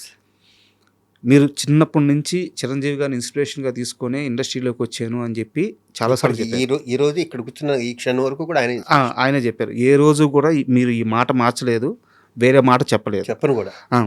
అయితే మీరు చిరంజీవి గారితో అసలు సినిమాలే చేయలేదు. దానికి నా క్వశ్చన్ కంప్లీట్ ప్లీజ్ మాట్లాడుకుందాం. మీరు చిరంజీవి గారితో అసలు సినిమానే చేయలేదు, కానీ మీరు ఎక్కువ సినిమాలు చేసింది బాలకృష్ణ గారితో. ఏ రోజన్నా ఏమయ్యా శివాజీ, నువ్వేమో పొగిడేది చిరంజీవిని, సినిమాలు ఏమో నాతో చేస్తున్నామని తమాషగా అయినా సెటైర్గా కానీ ఎప్పుడైనా బాలకృష్ణ గారు అన్నారా? బాలకృష్ణ గారు అనలేదు, కానీ బాలకృష్ణ గారు పక్కన ఒక అతను ఉంటాడు నాకు ఫ్రెండ్ బాగా. రాజమండ్రిలో బాలయ్య బాబు షూటింగ్ ఎక్కడైనా జరిగితే తను వస్తుంటాడు. తను అన్నాడు ఇతనేమో పొగిడేదేమో అక్కడ సినిమాలన్నీ మానే అన్నట్టు. బాలయ్య బాబు వాళ్ళు అవన్నీ దాటిపోయారబ్బా, ఎక్కడికోను ఇవన్నీ వాళ్ళు పట్టించుకోడు. తను అసలు బంగారం, తను అసలు ఇలాంటి ఏం పట్టించుకోడు. తను ఏంటంటే మూడి ప్రేమ ఉంటే దగ్గర తీసుకుంటాడు, చిరాకు వస్తే దగ్గర రానివాడు. అంతే సింపుల్. ఇంకా అతనికి మూడోది నాకు తెలియదు. మరి కోపం వస్తే కోపం, ప్రేమ వస్తే ప్రేమ, అంతే. మనం దాన్ని అడ్జస్ట్ అయ్యి అతని ఫేస్ చూసి ఎలా దగ్గరికి వెళ్ళి ఒళ్ళు కూర్చోవాలా లేకపోతే దూరంగా ఉండాలి మనం డిసైడ్ చేసుకోవాలి. ఓకే. అవును, అంతే. అండ్ కాదంబరి కిరణ్ గారితో మీకు ఏమైనా ఇష్యూస్ ఉన్నాయా? ఏమీ లేవు. రాజా రవీంద్ర గారికి ఏమైనా ఇష్యూస్ ఉన్నాయా? ఏమీ లేవు. అంటే ఇలా ఇంటర్వ్యూలో అడగొచ్చా లేదా నాకు పర్లేదు. కాదంబరి కిరణ్ గారి ఇంటర్వ్యూ కోసం నేను ప్రిపేర్ అవుతుంటే ఆయన ఒక ఇంటర్వ్యూలో ఒక మాట అన్నారు, చిరంజీవి గారికి నాకు ఒక వ్యక్తి కనెక్షన్ కట్ చేశాడు, ఆయన చుట్టూ ఉండేవాళ్ళు భీమవరం బ్యాచ్ కనెక్షన్ కట్ చేశారు, నా మీద లేనిపోని చెప్పారు అని చెప్పి. సార్ వాస్తవంగా చెప్తున్నాను, ఆయన ఎవరి పేరు చెప్పలేదు. నాకు వెంటనే స్ట్రైక్ అయింది, మీ ఇద్దరే భీమవరం బ్యాచ్ చిరంజీవి గారి దగ్గర ఉండేవాళ్ళు అంటే. సో ఇది నేను ఏమన్నా తప్పుగా అర్థం చేసుకున్నానా, ఆయన చెప్పింది కరెక్టా, నాకు కాస్త క్లారిటీ ఇవ్వండి. ఎందుకు కాదమ్మటికే ఫోన్ చేసి కనుక్కుందాం. నేను చిరంజీవి గారి దగ్గరికి వెళ్ళి ఇంకోటి కంప్లైంట్ చేసే అంత ఓపిక నాకు లేదు ఫస్ట్. సార్ అంత టైము ఓపిక ఆయనకి లేదు. నెంబర్ 1. నేను కన్నా కోపం వస్తే నేనే డైరెక్ట్గా అడుగుతాను తప్పితే. పైగా కాదంబరి కిరణ్ కుమార్కి నాకు ఏముంటాయి, నన్ను బావ అంటాడు మొదటి నుంచి. కదా. అతను సంఘసేవ చేస్తుంటాడు అవును, హ్యాపీగా, అతని అవును. పనులు అతను ఉంటాడు, నా పనులు అవును, ఉంటా. అవును. పైగా ప్రత్యేకించి నేను కాదంబరి కిరణ్ కుమార్ గురించి నేను టైం వేస్ట్ చేసుకుని చిరంజీవి గారు మెగాస్టార్ ఆయన టైం వేస్ట్ నాకు వీళ్ళు చెప్పని అవసరం నాకైతే లేదు. సార్ నేను 200% కాదు సార్ అపాన్ మై ప్రొఫెషన్. ఇతని గురించే కదా, ఎవరి గురించి ఎక్కడ కామెడీ. నేను కామెడీ చేస్తానేమో కానీ సరదాగా ఎంజాయ్ జోకులు, పర్సనల్ జోకులు వేసుకుంటాను కానీ నా ఫ్రెండ్ సర్కిల్లో సార్ ఇలాంటి దరిద్ర పనులు మాత్రం నేను చేయను. ఇలాంటి నీచమైన పనులు, దరిద్రమైన పనులు, ఒకళ్ళ గురించి ఒకరు చెవటాలు, ఇక్కడ చేయటాలు నాకు మంచితే నేను లాగి గోపు మీద దొబ్బుతా. సార్ నా మెంటాలిటీ ఫస్ట్ నుంచి అలాగా, నా సెకండ్ పిక్చర్ నుంచి అలాగా ఉన్నా, ఇప్పటికీ అలాగే. ఉమ్. ఒకళ్ళని చూసి ఒకడు ఎదుగుతుంటే అని చూసి కుళ్ళిపోవటాలు, ఆడు పెద్దగారిలో తిరుగుతుంటే కులిపాడి మీద కామెంట్ చేయటాలు, అలా బుద్ధి కాదు నాది. నాది ఎంతసేపు ఈ క్షణం బతుకున్నాం, ఎంజాయ్ చేద్దాం, ఇది ఒక్కటే నా బ్రెయిన్. రెండోది ఉండదు అసలు. ఇలాంటి ప్రశ్నలు అడిగి కూడా వేస్ట్, దాన్ని అడగక్కర్లేదు కూడా. ఎందుకంటే 40 ఏళ్ళ నుంచి నన్ను చూస్తారు కదా, నేను ఆడి మీద ఈడి మీద కామెంట్ చేసే వాళ్ళు ఉంటారు. అల్టిమేట్గా ఏమవుతుందంటే నేచర్ మనల్ని ప్రతిది అబ్జర్వ్ చేస్తుంటుంది. అబ్బా మనం ఏంటో అనుకుంటాం, దేవుడు నమ్మక్కర్లేదు, ఎవరిని నమ్మక్కర్లేదు, నేచర్ అనేది ఒక దేవుడు అనుకుందాం మనం. అది ప్రతి వాడి గుణం అబ్జర్వ్ చేస్తుంటుంది నేచర్ రకరకాల రూపాల్లో. అది పంచభూతాలు అవ్వనండి, ఇంకోటి అవనివ్వండి, నేచర్ అనేది ఒకటి ఉంది కదా, అవును అవును. అది ప్రతి మనిషిని అబ్జర్వ్ చేస్తుంటుంది. నేను నమ్మేది అది కదా. ఇక్కడ ఎవడంత పాపాలు చేస్తాడు ఇక్కడే అనిపిస్తాడు హ్యాపీగా. కౌంటింగ్ అంతా ఇక్కడే, మొత్తం అంతా. ఆడు 1000 కోట్లు ఉండేవ్వండి, అసలు లేకపోనివ్వండి, ఎవరైనా చేయనివ్వండి, నోటు దోలు ఉండేవ్వండి, అన్నిటికీ ఇక్కడే శిక్ష ఉంటుంది వాడికి. అవును, అంటే నాకు క్లారిటీ వచ్చింది సార్. సారీ మిమ్మల్ని క్వశ్చన్. లేదు నేనైతే అలాంటి పనులు చేయనమ్మా. నేను నన్ను తిట్టినోడు కూడా నేను ప్రాముఖ్యంగా తీసుకుంటా. సూపర్. ఇందాక మనం ముగ్గురు గురించి మాట్లాడుకున్నాం కదా సార్. ముగ్గురు గురించి బాబాయ్, శ్రీహరి, ముగ్గురు గురించి ఒక క్వశ్చన్ ఉందని చెప్పాను. నేను ఫస్ట్ దాసర్ గారి గురించి అడుగుతున్నాను. 4వ వాళ్ళు కూడా ఉన్నారు, తెలంగాణ శకుంతల గారు. అడుగుతాను సార్, తెలుసు, అడుగుతాను. దాసర్ గారు లాస్ట్ రోజుల్లో చేతిలో చేసి శివాజీ రాజా ఇలాంటి వాడిని నేను ఇన్ని రోజులు దూరం పెట్టింది అని చెప్పి బాధపడ్డారు. అందరూ ఎదురుగుండా, నేను ఒక్కనే కాదు, నాతో పాటు ఇంకా ఆర్టిస్టులు ఉన్నారు. అసలు ఎందుకు దూరం పెట్టారు, ఏం జరిగింది మీ ఇద్దరి మధ్య?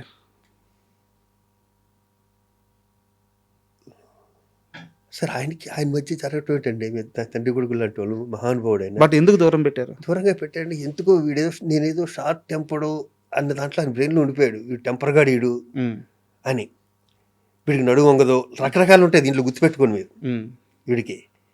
వీడు షార్ట్ టెంపర్ గాడు, వీడి మీద కంప్లైంట్లు వస్తున్నాయి మనకి. అదే ఎదవలు ఉంటారు ఎందుకు అనుకున్నాగా, ఎవడో ఏదో చెప్పుంటాడు, దానివల్ల ఏదన్నా ఆయన కోపం ఉండొచ్చు, దూరం పెట్టాడు. దానికి తోడు నేను ఒక మాట అనేసాను ఆయన ఒకసారి, ఇది చదువుదాం ఏం పర్లే, ఉన్నదన్నట్టు చెప్పుకోవడానికి. శివాజీ ఒకసారి ఇంటికి రా అన్నాడు. ఎలక్షన్లో హాట్గా జరుగుతున్నాయి, నేనేమో రాజేంద్ర ప్రసాద్ని చెప్పాను, నేను కిరణ్, మా శ్రీరాము అందరూ. రాజేంద్ర ప్రసాద్కి వ్యతిరేకత ఉంది, మొత్తం అంతా వ్యతిరేకత ఉంది. నాకు తెలియదు ఇంతకు వ్యతిరేకత. నాకు రాజేంద్ర ప్రసాద్ అన్న వ్యక్తి మద్రాసులో మేమిద్దరం కలిసి యాక్ట్ చేస్తే నన్ను సపరేట్గా రూమ్లో కూర్చోబెట్టి ఇంట్లోంచి భోజనం తీసుకొచ్చి నాకు ముద్దలు కలిపి పెట్టేవాడు. నాకు అది చాలు, నాకు పెద్ద కోట్లు ఇవ్వక్కర్లా, ఆ చిన్న హెల్ప్ చాలు. నేను గుండెల్లో పెట్టేసుకోవడానికి, మీద పెట్టి మోసేసుకోవడానికి, నా మెంటాలిటీ అది. ఆడు నాకు అన్నం పెట్టాడు, అది చాలు. ఎవరిని చూసేవాడు కాదు ప్రసాద్ అన్నయ్య, నన్ను మాత్రం సపరేట్గా చూసేవాడు. నన్ను ఎప్పుడు రే భోజనం చేయకక్కడ, నువ్వు పైకి వచ్చే, అది బీజేపీలో జరగనివాడు, ఎక్కడ జరగనివాడు, నన్ను మాత్రం తనతో పాటు కూర్చోబెట్టుకునేవాడు. అప్పుడు తను హీరో, నేను క్యారెక్టర్ ఆర్టిస్ట్ని కదండి సార్. అలాగే కొంతమంది ఉంటారు, శుభలేఖ సుధాకర్ గారు. సార్ మీరు ప్రొడక్షన్ కార్లో వెళ్ళొద్దండి, నా కార్లో డ్రాప్ చేస్తాను. ఆయనకి ఏం పని సార్, నాకన్నా సీనియర్ శుభలేఖ సుధాకర్ గారు.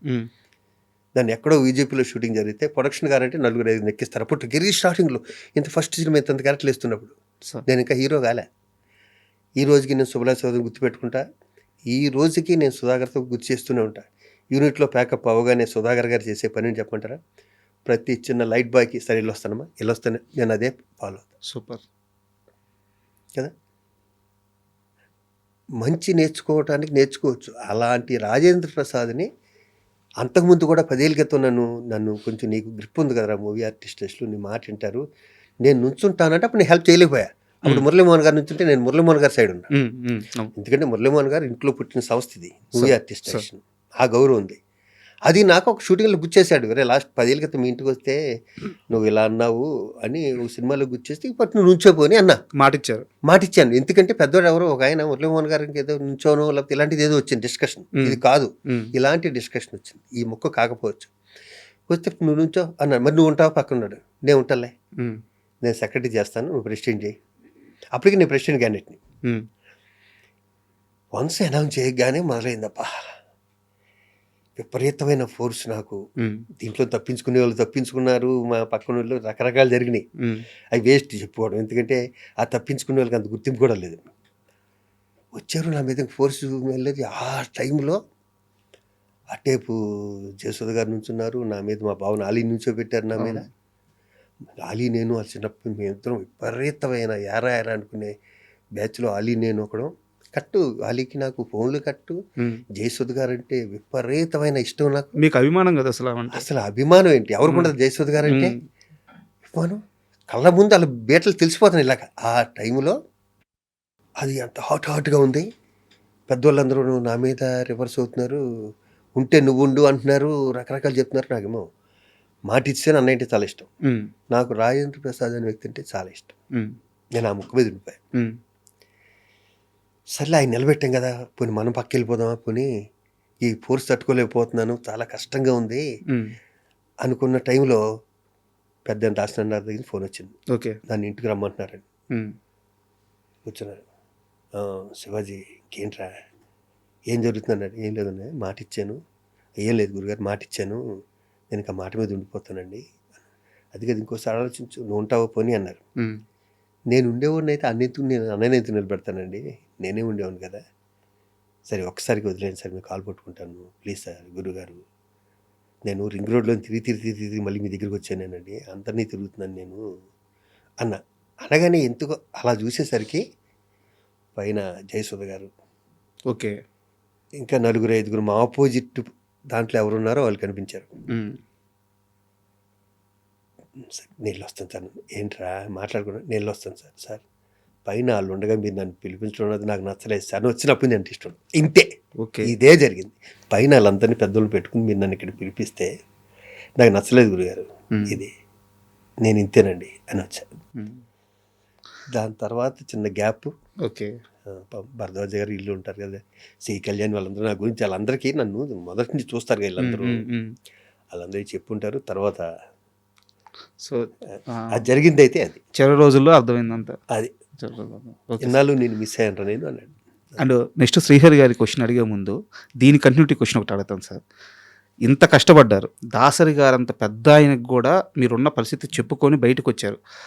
ఓన్లీ రాజేంద్ర ప్రసాద్ గారికి మాట ఇచ్చాననే ఇంత కష్టపడ్డారు మీరు. ఇండస్ట్రీలో చాలామంది శత్రువులు చేసుకున్నారు, కానీ మీరు కానీ కాదంబరి గారు కానీ మీరంతా కష్టపడి గెలిపించిన రాజేంద్ర ప్రసాద్ అధ్యక్షుడు అయిన తరువాత మీరంతా ఒక్క రోజన్నా సాటిస్ఫాక్షన్గా ఉన్నారా?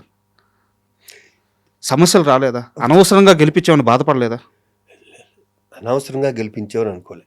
ఇక్కడ సమస్యలు ఎందుకు వస్తాయంటే, నా చేతిలో కోట శ్రీనివాసరావు గారు ఓడిపోయాడు, నా చేతిలో మా బావ అలీ కూడా ఓడిపోయాడు. ఆ ఫంక్షన్లో ఓడిపోయిన వాళ్ళకి కోపం ఉండదు మన మీద?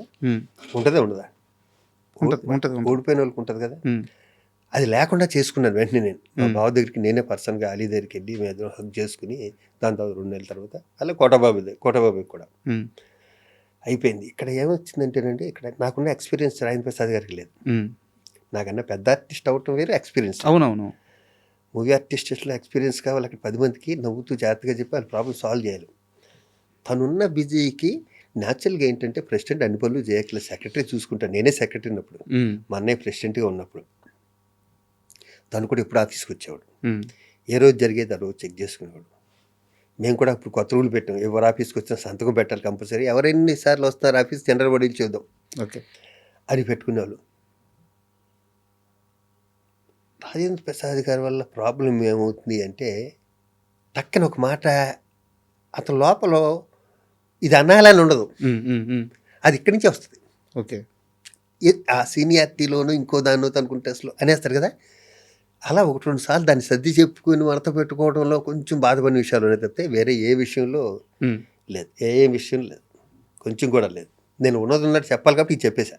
1-2 సార్లు ఏదో మాట స్లిప్ అవ్వడం వల్ల దాన్ని సెక్రటరీగా నేను కవర్ చేసుకుని ఆయన కవర్ చేసుకుని వదిలే అని చెప్పుకోవడం జరిగింది. కాదంబరి గారు అలిగి దూరంగా వెళ్ళిపోలేదా? నాకు తెలియదు సార్, మీరు కాదంబరిని అడగాలి. ఎందుకు చెప్పమంటారా? ఉమ్, అంత టెన్షన్లో ఉండి కాదంబరి ఈసీ మెంబర్ అనుకుంటప్పుడు ఉమ్, 18 మంది ఉంటారు ఈసీ మెంబర్. అవును 18 మందిలో ఎప్పుడు 10 మంది అలుగుతారు. ఎందుకు చెప్పమంటారా? ఉమ్, ఫారెన్ ఈవెంట్ జరిగితే మమ్మల్ని తీసుకెళ్ళని అంటాడు. ఉమ్, ఇవన్నీ ఇప్పుడు కాదంబరి కిరణ్ కుమార్ ఎందుకు కలిగాడు అన్నది నాకు అర్థం కాదు. ఎందుకంటే కాదంబరి కిరణ్ కుమార్ మూవీ ఆర్టిస్టేషన్లో ఉంటాడు, వేరే ఆర్టిస్ట్లో ఉంటాడు, అవును. తన సొంత దాంట్లో ఉంటాడు, అవును. ఇంట్లో ఉంటాడు. సార్ కాదంబరి కిరణ్ కుమార్ కూడా అలగటానికి ఛాన్సెస్ ఏముంటాయి చెప్పండి? ఏదో ఆయన బ్రహ్మాండ ప్రయారిటీస్, ఆయన ప్రయారిటీస్ సంథింగ్ ఏదో అక్కడ నన్ను భాగం చేయలేదనో, నా ఇన్వాల్వ్మెంట్ లేదనో, లేదా నచ్చని పనులు ఏమన్నా జరుగుతుంటే నక్సల్ పోల్ అసలు మూవీ ఆర్టిస్టేషన్లో ఏ ప్రెసిడెంట్ ఉన్నా ఉమ్, అక్కడ ఒక పైసా తింటానికి ఉండదండి. ఉమ్, మీరు గుర్తుపెట్టుకోండి. నా పగవాళ్ళు ఉన్నా కూడా నేను చెప్తా, ఉమ్. అక్కడ ఎవడో తింటానికి ఎవడైనా సేవ చేయాలి. కొంతమంది ఎక్కువ చేస్తారు, కొంతమంది చేయరు, కొంతమంది అస్సలు చేయరు. మరి మీరు లక్షలు తినేశారని నరేష్ గారు అన్నారుగా. ఇప్పుడు లెంపలేసుకుంటాడు కదా. తర్వాత తనే చెప్పాడు కదా, ఉమ్, దాని కమిటీ పెట్టారు, కమిటీలో అవును. ప్రెస్ మీట్ పెట్టారు. అవును. ప్రెస్ మీట్ అక్కడ ఏం జరగలేదు అన్నారు. జరగలేదంటే ఏమవుతుంది? అలిగేషన్ చేసిన వాళ్ళు తప్పు అవుద్ది. అంతే అయింది. ఉమ్, అవును, ఇంకా దాని గురించి డిస్కషన్ ఎందుకు మనం? ఉమ్, అయిపోయిందిగా. ఉమ్, ఇప్పుడు నరేష్ అని మీరు ఎన్ని చెప్పినా నాకు ఇష్టం అయితే పోదు. ఉమ్, ఆ క్షణంలో తనకు అలా చేయాలనిపించింది, చేశాడు, ఉమ్, అయిపోయింది. ఇక్కడ కావాల్సింది నరేష్ నేను గొడవ, నేను రాజేంద్ర ప్రసాద్ కంఫర్ట్గా ఉన్నామో లేదే కాదు. ఉమ్, ఫుడ్ లేకుండా ఒక 200 మంది 300 చచ్చిపోతున్నారు. 300 మంది మూవీ ఆర్టిస్ట్ స్టేషన్లో. సార్ మనం బట్టలు బాగా వేసుకున్నాం, మనం వెండి పల్లెల్లో తింటున్నాం, నేను ఈ జ్యూస్ తాగుతున్నాను, ఇదిగో నా బెడ్షీట్లు ఎలా ఉంటాయి, ఉమ్, అవి కాదు కావాల్సింది. దాంట్లో 1% తీస్తే ఈ 200 మంది బతుకుతారు సార్ కదా. అది ఆలోచించేవాడు కావాలి అక్కడ, సార్. ఎవడైనా సరే. అండ్ శ్రీహరి గారి విషయం సార్, శ్రీహరి గారిది మీది స్నేహం గురించి ఈరోజు కొత్తగా నేను చెప్పాల్సిన అవసరం లేదు, మీరు చెప్పుకోవాల్సిన అవసరం కూడా లేదు, అందరికీ తెలుసు. అయితే ఇక్కడ నా క్వశ్చన్ ఏంటంటే, శాంతి గారు ఇంటర్వ్యూకి వచ్చినప్పుడు ఒక మాట అన్నారు, ఆయన చనిపోవడానికి కారణం ఆయన స్నేహితులే, ఆయనకి స్వతహాగా జాగ్రత్త ఉండదు, అలాంటి మనిషిని జాగ్రత్తగా ఉండమని స్నేహితులు చెప్పలేదు. నాకు తెలిసినంత వరకు మీలాంటి వాళ్ళు ఉన్నారు, ఆయన మంచి కోరుకునే స్నేహితులు కొంతమంది ఉన్నారు. ఇప్పుడు మీరు చాలాసార్లు చెప్పారు చూపించుకోమని చెప్పి, ముందు మానేయమని చెప్పేసి ఇట్లా. అండ్ అలాగే ఒక డైరెక్టర్ని నేను ఈ మధ్య ఇంటర్వ్యూ చేశాను. ఆయన ఏం చెప్పారంటే, కృష్ణరాజు గారు జాండీస్కి ముందిస్తారు, ఆయన దగ్గరికి వెళ్ళి తీసుకోమని చెప్పాను అని చెప్పారు. ఇలా మీరు మంచి చెప్పే వాళ్ళందరూ చెప్తూ వచ్చారు, కానీ ఆయనతో కూర్చొని తాగడము, ఆయన చేత తాపించడం, దీన్ని మాత్రమే ఎంజాయ్గా చూస్తే కొంతమంది బ్యాడ్ స్నేహితుల వల్లే ఆయన జాగ్రత్త తీసుకోలేక చనిపోయిన శాంతి గారు అన్నారు. నిజమా ఇది? ఫ్రెండ్స్ వాళ్ళంటే నేను నమ్మనండి. అతనికి ఒక్కళ్ళు ఇద్దరు ఫ్రెండ్స్ కాదు. పైగా మందు అంటారా, మా ఎంటైర్ కెరీర్లో మీ ఇద్దరం కలిసి ఒక 5 దేశాలు తగ్గుంటాం సార్. శ్రీహరి నేను. ఆ, నేను పాన్ పరాకు మానేమనేవాడిని. ఓకే. బాబా వద్దురా పాన్ పరాకు ఉమ్, అనేవాడిని. తప్పితే సార్ ఒక స్టార్ అండి శ్రీహరి. అయ్యో అతనికి తెలీదా పాన్ పరాకు తినాలా? తనుకున్న ప్రెజరు, తనుకున్న టెన్షన్ తనకు ఉండొచ్చేమో సార్. కదా. మనం చెవట నన్ను సిగరెట్లు చాలాసార్లు మానేమన్నారు ఉమ్, కదా. ఎవరు మానమంటే మానాలన్నది ఫిక్స్ అయింది, మానేసాను. తప్పితే ఉమ్, నేను విపరీతం కలిసేవాడిని 25 ఏళ్ళ క్రితం. 25 ఏళ్ళు నేను మానేసినాను. ఉమ్, అది ఇంకొక విషయం నాకు భరణి ఒకసారి చెప్పిన మాట ఎప్పుడు గుర్తొస్తుంది. ఎదుటి వ్యక్తి వ్యసనాలను మనం ఏలి పెట్టి చూపించామా, ఆ వ్యక్తి మనం దూరంగా పెట్టేస్తాడు. ఓకే. మనం నచ్చం. ఉమ్, ఒక వ్యక్తి ఒక వ్యసనం ఉంటే అతనే దెబ్బతిని అతనే మానేయాలి, లేకపోతే ఆడి ఇంట్లో పిల్లలు చెప్పాలి, లేకపోతే పిల్లలు చెప్పాలి, తల్లిదండ్రులు చెప్పాలి, గురువులు చెప్పాలి. తప్పితే ఉమ్, ఒక స్నేహితుడు అతను ఎత్తి చూపాడుగా ముందు అతమట్లు మానేరంటే ఉమ్. ఆడి మందు కొట్టుడు మనం పిలవడం. మరి మీరెందుకు మానేశారు? ఒక్క మాటతో, ఒక్క ఒట్టుతో? చచ్చే అంతకుముందు కొన్ని 100 ఓట్లు అయినాయి. భలేవారు మీరు మరీ మంచోళ్ళ ప్రొజెక్ట్ చేయకండి. మరి చిరంజీవి గారికి మాట ఇచ్చిన తర్వాతే కదా. అదే అంటే అక్కడికి పీక్ వెళ్ళిపోయింది అనమాట. ఉమ్, అంతకుముందు మా మదర్ మీద, అందరి మీద, మా శ్రీకాంత్ అది ఎన్ని జరిగాకనో ఇది అయ్యింది. ఉమ్, ఫైనల్గా ఇంకా ఉమ్. చాలు అనుకున్న టైంలో ఆయన చేతిలో కొట్టేయడం వల్ల మానేశాను అది. అప్పుడు నాకు ఏమన్నా సరే మరి నాకు కోపం వచ్చేది. ఉమ్. అవును. సో మనం శ్రీహరి గారి గురించి మాట్లాడుకుంటున్నాం. సో ఆయన చనిపోవడానికి ప్రధానమైన కారణం ఏంటి అంటే, ఇప్పటికీ కూడా చాలా ఉన్నాయి సార్. అంటే డాక్టర్లు సరిగ్గా ట్రీట్మెంట్ అంటున్నారు. నాకు తెలియదమ్మా నిజంగా. అది నాకు సడన్ సర్ప్రైజ్ ఇది. కానీ అప్పటికే చిక్కుపోయాడు మనిషి. ఉమ్, శాంతి పువ్వులో పెట్టుకుని చూసుకుంటుంది మరి తన్ని. అసలు అంటే హెల్త్ నెగ్లెక్ట్ చేశాడా? ఉమ్, హెల్త్ నెగ్లెక్ట్ బాంబే నుంచో ఢిల్లీ నుంచి వచ్చాడు, అప్పుడు సార్. అక్కడ ఉన్నాడు. హెల్త్ నెగ్లెక్ట్ చేశాడా? పెద్ద ఎంత పర్సనాలిటీ అసలు, కండలు తిరిగి అసలు నేను ఎక్స్పెక్ట్ చేయలేదు అది. నేను ఎక్స్పెక్ట్ చేయాలి. అండ్ నాకు ఇప్పుడు మీరు చెప్పారు కృష్ణరాజు గారి దగ్గరికి తీసుకెళ్ళండి, ఇది ఇస్తారన్నది కూడా చనిపోయాక తెలిసింది నాకు. ఓకే. మా బావ చనిపోయాక, శ్రీహరి చనిపోయాక అక్కడ మాటల్లో ఎలమన్నావు అని ఒకళ్ళు అంటున్నారు. వి సముద్ర గారు సార్ నాకు చెప్పింది, డైరెక్ట్గా వి సముద్ర గారు నాకు చెప్పారు ఆ మాట. ఆయన చెప్పారంట. సముద్ర డెఫినెట్గా చెప్పారు. సముద్ర క్లోజ్ కొంచెం. ఎంతమందికి డైరెక్టర్కి లైఫ్ ఇచ్చాడో. అవును. అండ్ మీరు ఒక ఇంటర్వ్యూలో మాట్లాడుతూ శ్రీహరిని వాడినట్టు నేను ఎవరిని వాడలేదు, బావా రారా ఒక వీళ్ళకి ఒక 50,000 కావాలంటే రాసి ఇచ్చేసేవాడు అని చెప్పారనమాట. శ్రీహరినే కాదు, నా ఫ్రెండ్స్ అందరినీ నేను ఇస్తూ, నా ఫ్రెండ్స్ గ్యాంగ్ ఉంటుంది అందరినీ మొత్తం. ఇప్పుడు ఈసీ మీటింగ్కి ఒకసారి బావ రారా అంటే షూటింగ్ రా ఒకసారి వచ్చి వెళ్ళిపోరా అన్న. ఏ అంటే 2 వ్యక్తులు గుంట్లో బాలే. మాలో బిజీ ఎవరు, మాలో ఎక్కువ తీసుకునేది ఎవరు అంటే శ్రీహరే. శ్రీహరే ఎక్కువ తీసుకునేవాడు. అందుకే బావ రే ఈడుకో 25,000 రా, ఈడుకో 25,000 రా, ఒరే దీనికి ఇంటికి వచ్చి తీసుకెళ్ళవచ్చు కదా నన్ను ఇప్పుడు ఈసీ మీటింగ్ పిలిచి షూటింగ్లో అనేవాడు పాపం దాన్ని బాగా. నేనంటే కాదండి, నేనంటే న్యాచురల్ కాదండి అసలు. అవునవును. అండ్ కోట గారి విషయానికి వస్తే సార్, కోట గారు చాలా బాధపడుతూ మీరు ఒక పొజిషన్లో ఉన్నారు, మీకు ఒక లెటర్ రాస్తే మీరు అంతే స్థాయిలో ఆయనకి, అంటే అది భీమవరం సెటైర్ ఏమో నాకు తెలియదు అది, నువ్వు ముందు సరే ఏం జరిగిందో మీరు చెప్పండి. ప్రెసిడెంట్ అయ్యా, ప్రమాణ స్వీకారం చేసి ఇటు తీసుకుని లెటర్ ఉంది అక్కడ. ఫస్ట్ లెటరే ప్రతి ఆఫీసర్ వచ్చారు లెటర్ కోటగారు రాశారంటే చదివాను. గౌరవనీయులు అదే దెబ్బ కొట్టింది ఫస్టే నన్ను. మన ప్రెసిడెంటే తను ఒక విధంగా పిలుస్తాడు కదా నన్ను, ఎరా శివ అనేది పిలుస్తాడు కదా. ఇక్కడ గౌరవనీయులైన ప్రెసిడెంట్ శివాజీ రాజా గారికి, అయ్యా పరభాషా నటులు వచ్చి మా మీద ఇక్కడ ఎక్కి తొక్కేస్తుంటే మీరు ఏంటి కాదు, గంట కూడా అవ్వలేదు నేను అయ్యి వచ్చి పరనట్లు వచ్చి తమిళ నుంచి అక్కడి నుంచి ఎక్కించి వచ్చేస్తానంటే నేను, అయ్యా ప్రముఖ నటులు కోటా శ్రీనివాసరావు గారికి హృదయపూర్వకంగా నమస్కరిస్తూ, శివాజీ రాజా రాయనది మీరు కూడా తమిళ్లోను కన్నడలోను మానేస్తే వాళ్ళు కూడా మనం చూద్దాం సార్, ముందు మీరు అది మానేయండి అన్నాను. ఫోన్ చేశాడు. నేను ఇది ఎక్స్పెక్ట్ చేయలేదురా, ఎక్స్పెక్ట్ చేస్తుంటే నీకు లెటర్ రాసేవాని కాదు అన్నాడు. మనం వెళ్ళి ఆ లాంగ్వేజ్లో ఇప్పుడు లేదమ్మా, అది ఆ లాంగ్వేజ్ ఈ లాంగ్వేజ్ ఉన్నప్పుడు లేదు. మన వాళ్ళు హ్యాపీగా హిందీలో చేస్తున్నారు, మలయాళం కన్నడ బెంగాల్ అన్ని సినిమాలు చేస్తారు మన వాళ్ళు వచ్చేస్తున్నారు. ఇప్పుడు దీన్ని ఎవరు ఏం చేయలేరు. ఇప్పుడు తెలుగు ఇండస్ట్రీ అనేది ఇండియాలో నెంబర్ 1 పొజిషన్లో ఉంది అంటే హిందీ వాళ్ళు రావాలి, అందరు రావాలిగా, అంతే. దీన్ని ఇప్పుడు అసలు ఆ టాపిక్ మాట్లాడకూడదు కూడా ఇప్పుడు మనం. అవును. అండ్ మీరు ఇందాక మాట్లాడుతూ తెలంగాణ శకుంతల గారి గురించి చెప్పారనమాట. అదే వీళ్ళు ముగ్గురు చెప్పినట్టే ఆవిడ బ్యాంకాక్ వెళ్ళింది షూటింగ్. బ్యాంకాక్ షూటింగ్ వెళ్ళాక ఆవిడకి హార్ట్ అటాక్ వచ్చింది. డబ్బుల్లో చిన్న ప్రొడక్షన్, హాస్పిటల్లో ఉంది. నాకు అంతంత మాత్రం ఇంగ్లీషు, వాళ్ళకి అసలు ఇంగ్లీషే రాదు అక్కడ. బ్యాంకాక్ డాక్టర్స్కి వాళ్ళకి వెళ్ళిను. నేను మధ్యలో ఎవరినో ఒకరిని పట్టుకుని అక్కడ ప్రొడక్షన్ వైజ్ ఆడుతూ మొత్తం వెళ్తే, నేనున్నాను, నేను చూసుకుంటానమ్మా, మీకెందుకు, మేము ముందు ఇక్కడికి రండి, మిగతా అంతా నేను చూసుకుంటానని చెప్పి వచ్చేస్తే ఆవిడ ఆ రోజు ప్రెస్ మీట్ చెప్పింది, నాకు శివాజీ ఉంటే చాలు, నాకు ఎవరు ఇందాకన్నా శివాజీ రాజు ఉంటే చాలు, నాకు ఎవరు లేకపోయినా పర్లేదు, వాడు నన్ను బంగారంలో చూసుకుంటాడని. ఆవిడ చనిపోయాక ఆవిడని ఐస్ పెట్టి తీసుకొస్తారు కదా, దాని మీద శివాజీ అని ఉంది. దేవుడు తట్టుకోలేకపోయాడు. అవును, ఆవిడ మాట నిలబెట్టుకుంది. అంటే కంపెనీ పేరు అదే ఏదో మొత్తానికి. అంటే ఆవిడ బ్యాంకాక్లో ఉన్నా కూడా నేను ఇప్పుడు పదవులు కూడా లేను. నేను బ్యాంకాక్లో కూడా ఇలా కొంచెం పెద్దోళ్ళకి ఏదో నాకు సచ్చినట్టు కేకే సత్యనారాయణ గారు కానీ మేమంతా రోజు ఫోన్ చేసుకునే టైపే. అవును, అంత పెద్ద అయినా అంత సీనియర్ అయినా కూడా వాళ్ళు నాతో వాళ్ళకి బిహేవియర్ నేను కంఫర్ట్గా ఉంటాను వాళ్ళకి. అవును. అండ్ తేజ గారి విషయానికి వస్తే సార్, చాలామంది ఈ మధ్య ఇంటర్వ్యూ చేస్తా తేజ గారు చాలామంది పరిచయం చేస్తారు కదా, వాళ్ళందరూ ఇంటర్వ్యూ చేస్తా ఒక అతను అడిగాను, తేజ గారు మిమ్మల్ని కొట్టారా అని అడిగాను. నన్ను కొట్టలేదు కానీ కొట్టుంటే బాగుండేదని చెప్పి సినిమా అంతా బాధపడ్డాను, ఎందుకంటే తేజ గారు కొట్టిన ప్రతి ఒక్కరు స్టార్ అయిపోయారు.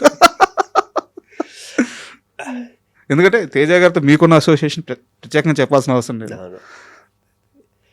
నాకు చాలా ఇష్టం తేజ అంటే. తేజకి నేనంటే తేజని నేను ఇష్టపడే కన్నా నన్ను ఎక్కువ తేజ ఇష్టపడతాడు. ఎందుకంటే ఎవరో ఒకరు సబ్జెక్ట్ చెప్పడానికి వెళ్ళి సరే షూటింగ్ చేస్తారు, ఈ క్యారెక్టర్ శివాజీరాజు ఏం సరే, అతని సినిమాలే కాదు, అతని దగ్గరికి ఎవరో సబ్జెక్ట్ చెప్పడానికి వెళ్తే మొన్న మధ్య జరిగింది. నేనంటే అంత ఇష్టం, చాలా ఇష్టం. అంటే కొడతాడు అంటే కొట్టడు కానీ సడన్గా కోపం వస్తుంది, అది ఎందుకు వస్తుందో తనకు కూడా అర్థం కాదు. వచ్చేస్తుంది. టక్కన వస్తుంది కోపం. ఆ, వచ్చి ఒక 10 నిమిషాలు కొంచెం పిన్ డ్రాప్ సైలెంట్గా ఉంటే మళ్ళీ మామూలుగా మళ్ళీ షూటింగ్ మామూలుగా జరుగుతుంది. భరణి అన్న నేనన్నా చాలా ఇష్టం. మేమిద్దరం చాలా క్లోజ్గాను. సార్, దేవుణ్ణే నమ్మని శివాజీ రాజా గారు చుట్టూ దేవుడు అంటే ప్రాణాలు ఇచ్చేసి దేవుడి కోసం భక్తితో పరవశించిపోయే మనుషులను ఎందుకు పెట్టుకున్నారు? వాళ్ళు వచ్చారే మళ్ళా దేవుడే ఏర్పాటు చేశాడు అనుకుందాం. మీరు గమనించారా? శ్రీకాంత్ గారు కానీ భరణి గారు కానీ వీళ్ళందరూ కూడా అసలు విపరీతమైన భక్తి వాళ్ళకి.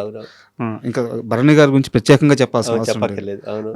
సో మరి మీ స్నేహం ఏమో అందరూ వీళ్ళందరితో ఉంటుంది. వాళ్ళిద్దరూ నాకు చాలా కావాల్సిన వ్యక్తులు, చాలా కవితలు. దేవుణ్ణి నేను నమ్మను అంటే ఏదో ఇందాక చెప్పాను కదా, పంచభూతాలు ఏదో పవర్ ఉంటుందని నమ్ముతాను, కానీ ప్రత్యేకించి చిత్తం దేవుడు అన్నది నాకు కాదు. అంటే ఇంత స్ట్రాంగ్ మైండ్ సెట్ రావడానికి కారణం ఏంటి భక్తి విషయంలో? ఎవరు మీకు? మరి నేను ఎల్లుగురిలో ఎవరైనా ఎల్లుంటారా? తెలుసు సార్. నేను అనేది ఏంటంటే దేవుణ్ణి చూసే ప్రాస్పెక్టివ్లో మీకు ఒక స్ట్రాంగ్ మైండ్ ఎందుకు అనిపించే ఎండమూరి వీరేంద్రనాథ్ నవలో కొన్ని ఇది మనకి ఎక్కడో ఎండమూరి వీరేంద్రనాథ్ ఒక నవల్లో చెప్తాడు, లేకపోతే పర్సనల్ అతను ఇంటర్వ్యూలోను, దేవుడు రకరకాలుగా చూస్తారు, నేను చూసే విధానం వేరు సార్. నాకు అది నేను కరెక్ట్గా చెప్పట్లేదు. ఈ మధ్యన కలిసాను ఎండమూరి వీరేంద్రనాథ్ గారిని. బట్ ఆయన మాటలు మీ మీద ప్రభావం, ఆ మాటలు అప్పట్లో ఆ వయసులో నా మీద చేసినవి. దేవుడు నమ్మకపోవటం అంటే ఏం లేదు. మరి నన్ను శ్రీకాంతులు గాను భరణి వీళ్ళందరూ ఎన్ని గుళ్ళకి ఎక్కడెక్కడ ఎన్ని దేశాల్లో గుళ్ళకి వెళ్ళామో తెలియదు. అవునాను అది కాదు, నమ్మకపోవటం కాదు, కానీ ఈ వ్యక్తి దేవుడు అంటే నమ్మను. ఓకే.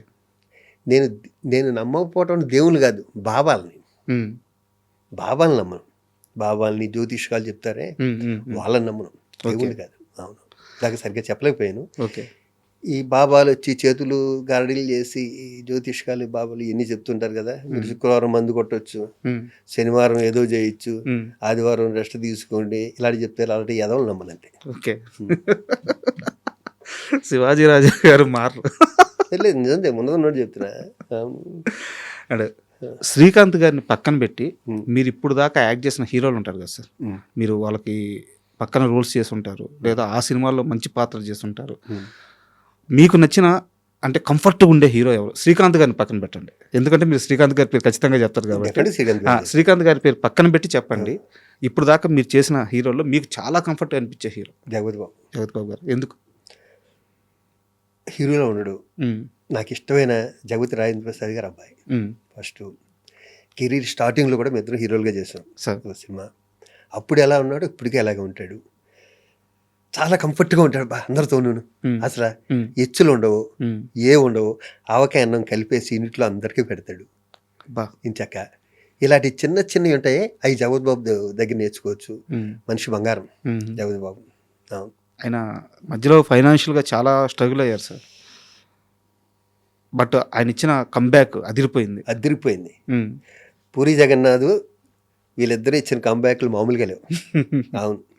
మీరు టచ్లో ఉన్నారా ఆ సమయంలో జగపతి గారితో? ఇప్పుడే ఫోన్ చేయటం ఏదైనా అవసరం పుట్టుగా మనం ఎవరిని డిస్టర్బ్ చేస్తాం. ఇండస్ట్రీలో కాంబినేషన్ ఉంటే యాక్ట్ చేయటం, లేదంటే ఏదైనా పని ఉంటే ఏదైనా అవసరం ఉంటే ఫోన్ చేయటం తప్పితే రెగ్యులర్గా అంటే శ్రీకాంత్ నేను, భరణి నేను, అలీ నేను, ఇలా బ్యాచ్ ఉంటుంది అంతే.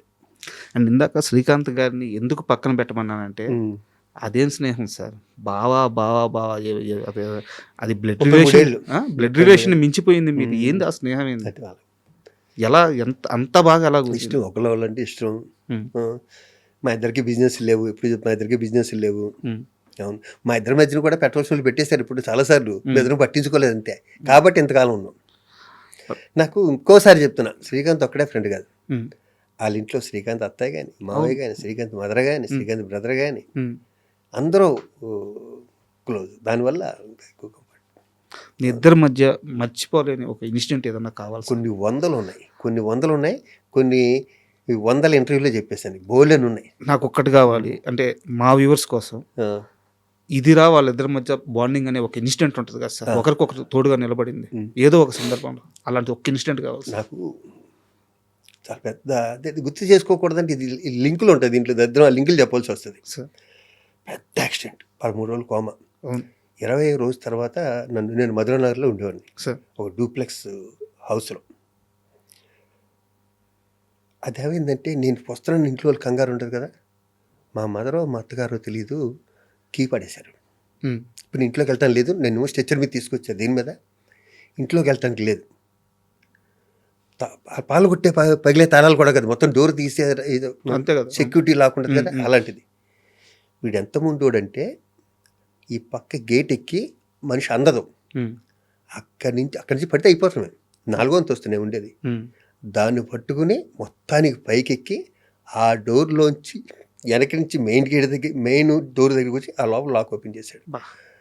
నేను అన్నా, రే నేను బతికి వచ్చాను రా, నువ్వు వెళ్ళిపోయాడు రా హాస్పిటల్కి, ఉమ్, ఎందుకు వచ్చింది అన్న. ఎందుకంటే నేను అక్కడ పట్టుకున్నాను, అలాగా హాస్పిటల్ నుంచి వచ్చినప్పుడు ఫస్ట్ పడుకుంటాడుగా. అవును అవును, ఆయన చూడలేకపోతున్నారు. అది మీరు అది నిలబడి చూస్తుంటే లోపల తాళాలు తీసుకురండి, ఒకటి అమీర్పేట వెళ్ళండి, ఒకటి అక్కడికి వెళ్ళి ఇక్కడికి వెళ్ళండి అంటున్నారు. ఏది వెళ్ళినా 1 అవర్ పడుతుంది. అవును. గ్రేట్. నా గురించి అది ప్రాణాలకి రిస్క్ వేయటం. అది నేను చాలా ఈజీగా చెప్పేస్తాను, ఇలా వెళ్ళాడు అలా తీసుకొచ్చాడని. అది 4 అంతస్తులు ఎక్కడ ఉంటే మాట 4 అంతస్తులు కాదు, అంటే డ్యూప్లెక్స్ కదా, 3 అంతస్తు 4 అంతస్తు కదా. 3వ అంతస్తు నుంచి 4వ అంతస్తు బాల్కనీకి వెళ్ళి అక్కడి నుంచి దూకి ఆ తలుపు తీసుంది, అక్కడి నుంచి కిందకి మెట్లు దిగి వచ్చి ఈ మెయిన్ డోర్ తీశాడు. Hats off. సూపర్. పోలీ ఇలా చెప్పుకునే అవకాశం వచ్చింది, ఆడితే ఎప్పుడు చెప్పలే. ఇప్పుడు అలీ గారితో ఎలా ఉంది సార్ మీ రిలేషన్? సూపర్. మీ ఇద్దరు ఒకళ్ళంటే వాళ్ళు కమల పిల్ల అనుకుని అలీ నేను. అందుకే సార్ అడిగింది. మీ ఇద్దరు మొన్న కృష్ణారెడ్డి గారి సినిమాలో 2 days 2 hours గెలిచిపోయింది మా ఇద్దరికి. ఎందుకంటే ఆ యూనిట్తో మాకున్న అనుబంధం, మా శరత్, మా సుచిత్ర, మా డాన్స్ మాస్టర్ సుచిత్ర, అందరినీ చూసి ఉప్పొంగిపోయాం ఇద్దరం. అవును, చాలా ఆ 2 రోజులు మాకు 2 నిమిషాల్లో గడిచిపోయింది సార్. అండ్ ఇప్పుడు ఒక సీరియస్ ఇష్యూ సార్, ఇప్పుడు ప్రజెంట్ కూడా నడుస్తుంది. శివాజీ గారు ఒక ప్రెస్ మీట్లో ఆడవాళ్ళు వేసుకునే బట్టల గురించి మాట్లాడారు. దాంట్లో కొన్ని తప్పుడు పదాలు దొర్లారు, వెంటనే క్షమాపణ చెప్పారు. మరోవైపు దీనికి అనసూయ గారు వచ్చి యాడ్ అయ్యి ఆ వర్షం చెప్పుకుంటూ వచ్చారు. అసలు ఈ మొత్తం ప్రాసెస్ ఎటో వెళ్ళిపోయింది, ఇండస్ట్రీ చేతుల్లో నుంచి వెళ్ళిపోయి అది రకరకాలుగా తిరిగేస్తుంది అనమాట.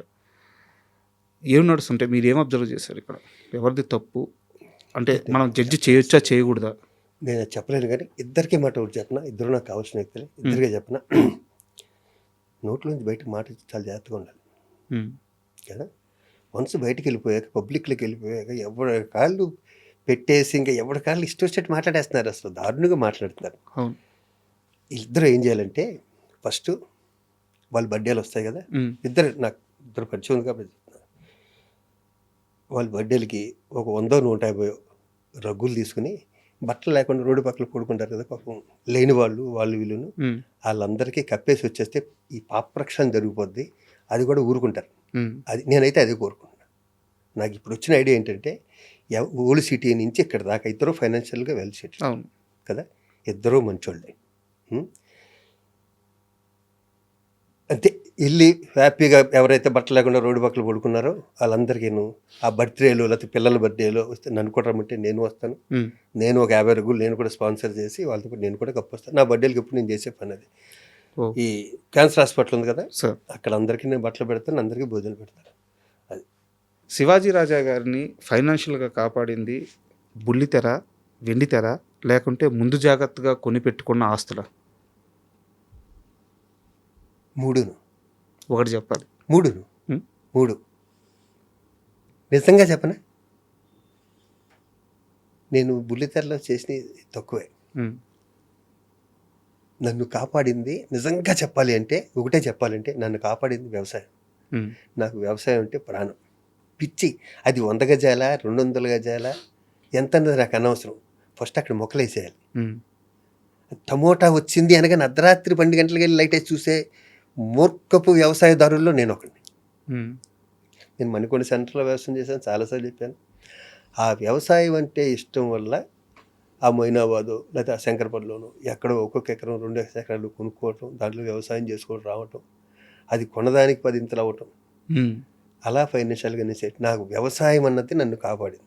ముందు మీరు దాన్ని డబ్బుగా ఆస్తిగా చూడలేదు? ఇప్పటికీ చూడను. ఇప్పటికీ కంటైనర్ ఫామ్ స్టే పెట్టినా కూడా నా వ్యవసాయం నాది ఇంకో దాంట్లో చేసుకుంటాను చెప్తే ఇప్పటికీ డబ్బులు ఇస్తాను. అది మా అబ్బాయి మా అమ్మాయి ఎలాగో నాకు 3వ బిడ్డ ఆ పొలం. నేను మామూలుగా అదే చెప్తాను, మీరు ఎంత కష్టంలో పడండి రా, పొలాలు మాత్రం అమ్మకండి. అది ఒక కాన్ఫిడెన్స్ ఇస్తుంది మనకి.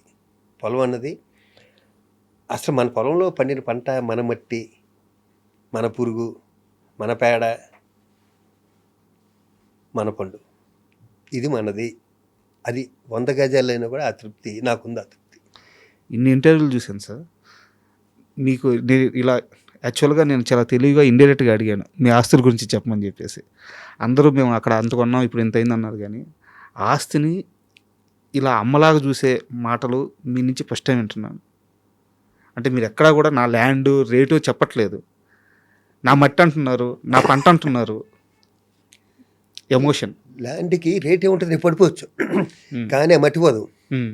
నేను చెప్పాను ఇందాక 5 చెప్పానే, అవన్నీ అక్కడే ఉంటాయి సార్. నాకు అది ఇంపార్టెంట్. అండ్ ఇప్పుడున్న ఇండస్ట్రీ విషయానికి వస్తే సార్, ఇండస్ట్రీలో ఇప్పుడు డబ్బులున్న నిర్మాత సినిమా తీయలేకపోతున్నాడు, డబ్బులు లేని నిర్మాత సినిమా తీయలేకపోతున్నాడు. ఇక్కడ అందరిది ఒక్కొక్కరిది ఒక్కొక్క కష్టం. ఇలాంటి సమయంలో కొత్తగా ప్రొడక్షన్ చేయడానికి వచ్చే వాళ్ళకి మీరు ఇచ్చే సలహా ఏంటి? రమ్మంటారా, రావద్దంటారా? బాబు నేనేమని చెప్పడానికి, ఎందుకంటే సినిమా అన్నది మీరు బయట ఎన్ని వందల కోట్లు ఉన్నాయండి, ఆ వ్యక్తి తెలియదు. ఇక్కడికి వచ్చి ఒక ప్రొడ్యూసర్ ఒక సినిమా చేసిన, ఒక హీరోగా ఒక సినిమా చేసిన, ఇతను క్షణాల్లో మొత్తం అందరికీ తెలిసిపోతాడు. ఇది అసలు ఇది విచిత్రమైన మీడియా. ఇది ఇక్కడున్న పాపులారిటీ ఎక్కడ ఉండదు, ఇదే రోజు ఒక సినిమా గురించి టిక్కెట్లు పోలీసులతో దెబ్బతిని అన్నీ చేసినోడే రేపు పొద్దున వీడి సినిమా రిలీజ్ అయితే వీడి కోసం ఇంకొకటి ఎవడో దెబ్బలు తింటుంటాడు. అలాంటి మీరు కళ్ళారా చూసేసినవి అన్నీ.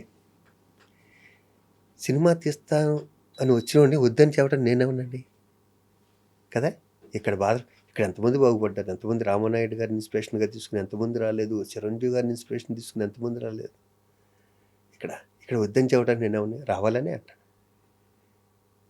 కానీ నేను దీన్ని ఎవరు జాగ్రత్త వాళ్ళు అంతగా నేను ఎప్పటికీ తిను సినిమా. రేపు మా అబ్బాయి తీసుకుంటే నాకు అభ్యంతరం లేదు, అది వాళ్ళ ఇష్టం. ఎందుకంటే నేను చాలా ప్రొడ్యూస్ చేశా, బోలెన్ టీవీ సీరియల్ చేశాను, నాకు ఒక్క దాంట్లో లాభం రాలేదు. అవార్డులు వచ్చినాయి, అవార్డులు వచ్చినాయి, కరెక్ట్ 8 నంది అవార్డులు వచ్చినాయి. అవును, ఒకటి సినిమాకి కళ్ళుకి వచ్చింది, ఇంకో 2 సినిమాలకు వచ్చింది, మిగతా అవార్డు. దాంట్లో డబ్బులు పోగొట్టినా కూడా తృప్తుంది. అవును. అండ్ సారీ సార్, ఇందాక మీరు ఆ ఘటన గుర్తు చేసుకోకూడదు అని చెప్పి మాట అన్నారు. సో బట్ నాకు ఒక క్వశ్చన్ ఉంది, దాని మీద అడగాల్సి వస్తుంది. అదే యాక్సిడెంట్లో మీ కారు డ్రైవరు ఆయన చాలా దెబ్బలు తర్వాత కాలంలో చనిపోయారు. ఆయన కుటుంబానికి శివాజీ రాజా గారు చేసింది ఏంటి? ఆ కుటుంబాన్ని అడగాలి మీరు, మాకు యాక్సెస్ ఉండదు కదా సార్. మీరు ఆ కుటుంబాన్ని అడగాలి కదా, వాళ్ళు ఏం చెప్తే అదే నిజం కాదు సార్. మాకు ఇప్పుడు యాక్సెస్ తక్కువ, ఇప్పుడు వాళ్ళు ఎవరో తెలియదు. నేను ఫోన్ నెంబర్లు ఇస్తాను, హ్యాపీగా మీరు మాట్లాడి శివాజీ రాజా గారు మీకు ఏం చేశారని మీరు అడిగితే అలే చెప్తారు. చేసిన మంచి చెప్పండి సార్. తను ఒక మాట అన్నాడు ఒక ఇంటర్వ్యూలో, మా నరేష్, నాకు శివాజీ రాజు గారు అన్న వ్యక్తి దగ్గర నేను పనిచేయలేదు, దేవుడి దగ్గర చేశాను. నా దగ్గర జాయిన్ అయ్యి 1 month 2 months అయింది, అప్పుడే పెళ్లి చేసుకొచ్చాడు పిచ్చోడు. ఓకే, ఎంత మంచోడో చెప్పడానికి వీలు లేదు అసలు. ఇన్స్టెంట్ సిటీలోకి వచ్చేసాం, అయిపోయింది. సిటీలోకి వచ్చాక పడుకున్నాడు, నిద్రపోయాడు. చాలా కష్టపడ్డాడు. మిస్సెస్ అతన్ని పాపం 23 ఏళ్ళు 24 మహాతల్లి ఎంత కష్టపడిందో అతనికి. ఇంకా ఆఖరిగా ఇక్కడ ఒక మంచి పని ఎప్పుడు గుర్తుపెట్టుకోవాలి. ఆఖరిగా అతను చనిపోతాడు అనుకో 6-7 నెలల క్రితం నేను క్లబ్లో ఆల్రెడీ వైస్ ప్రెసిడెంట్ చేశాను, ఫిల్మ్నగర్ క్లబ్లో చేసి మళ్ళీ అందరూ వైస్ ప్రెసిడెంట్గా ఉంచోమన్నారు, నేను ఉంచున్నా. మా తమ్ముడు బండ్ల గణేష్ వచ్చి, అన్న నువ్వు లాస్ట్ టైం చేసావు కదా, ఇప్పుడు నాకు ఛాన్స్ అన్నాడు.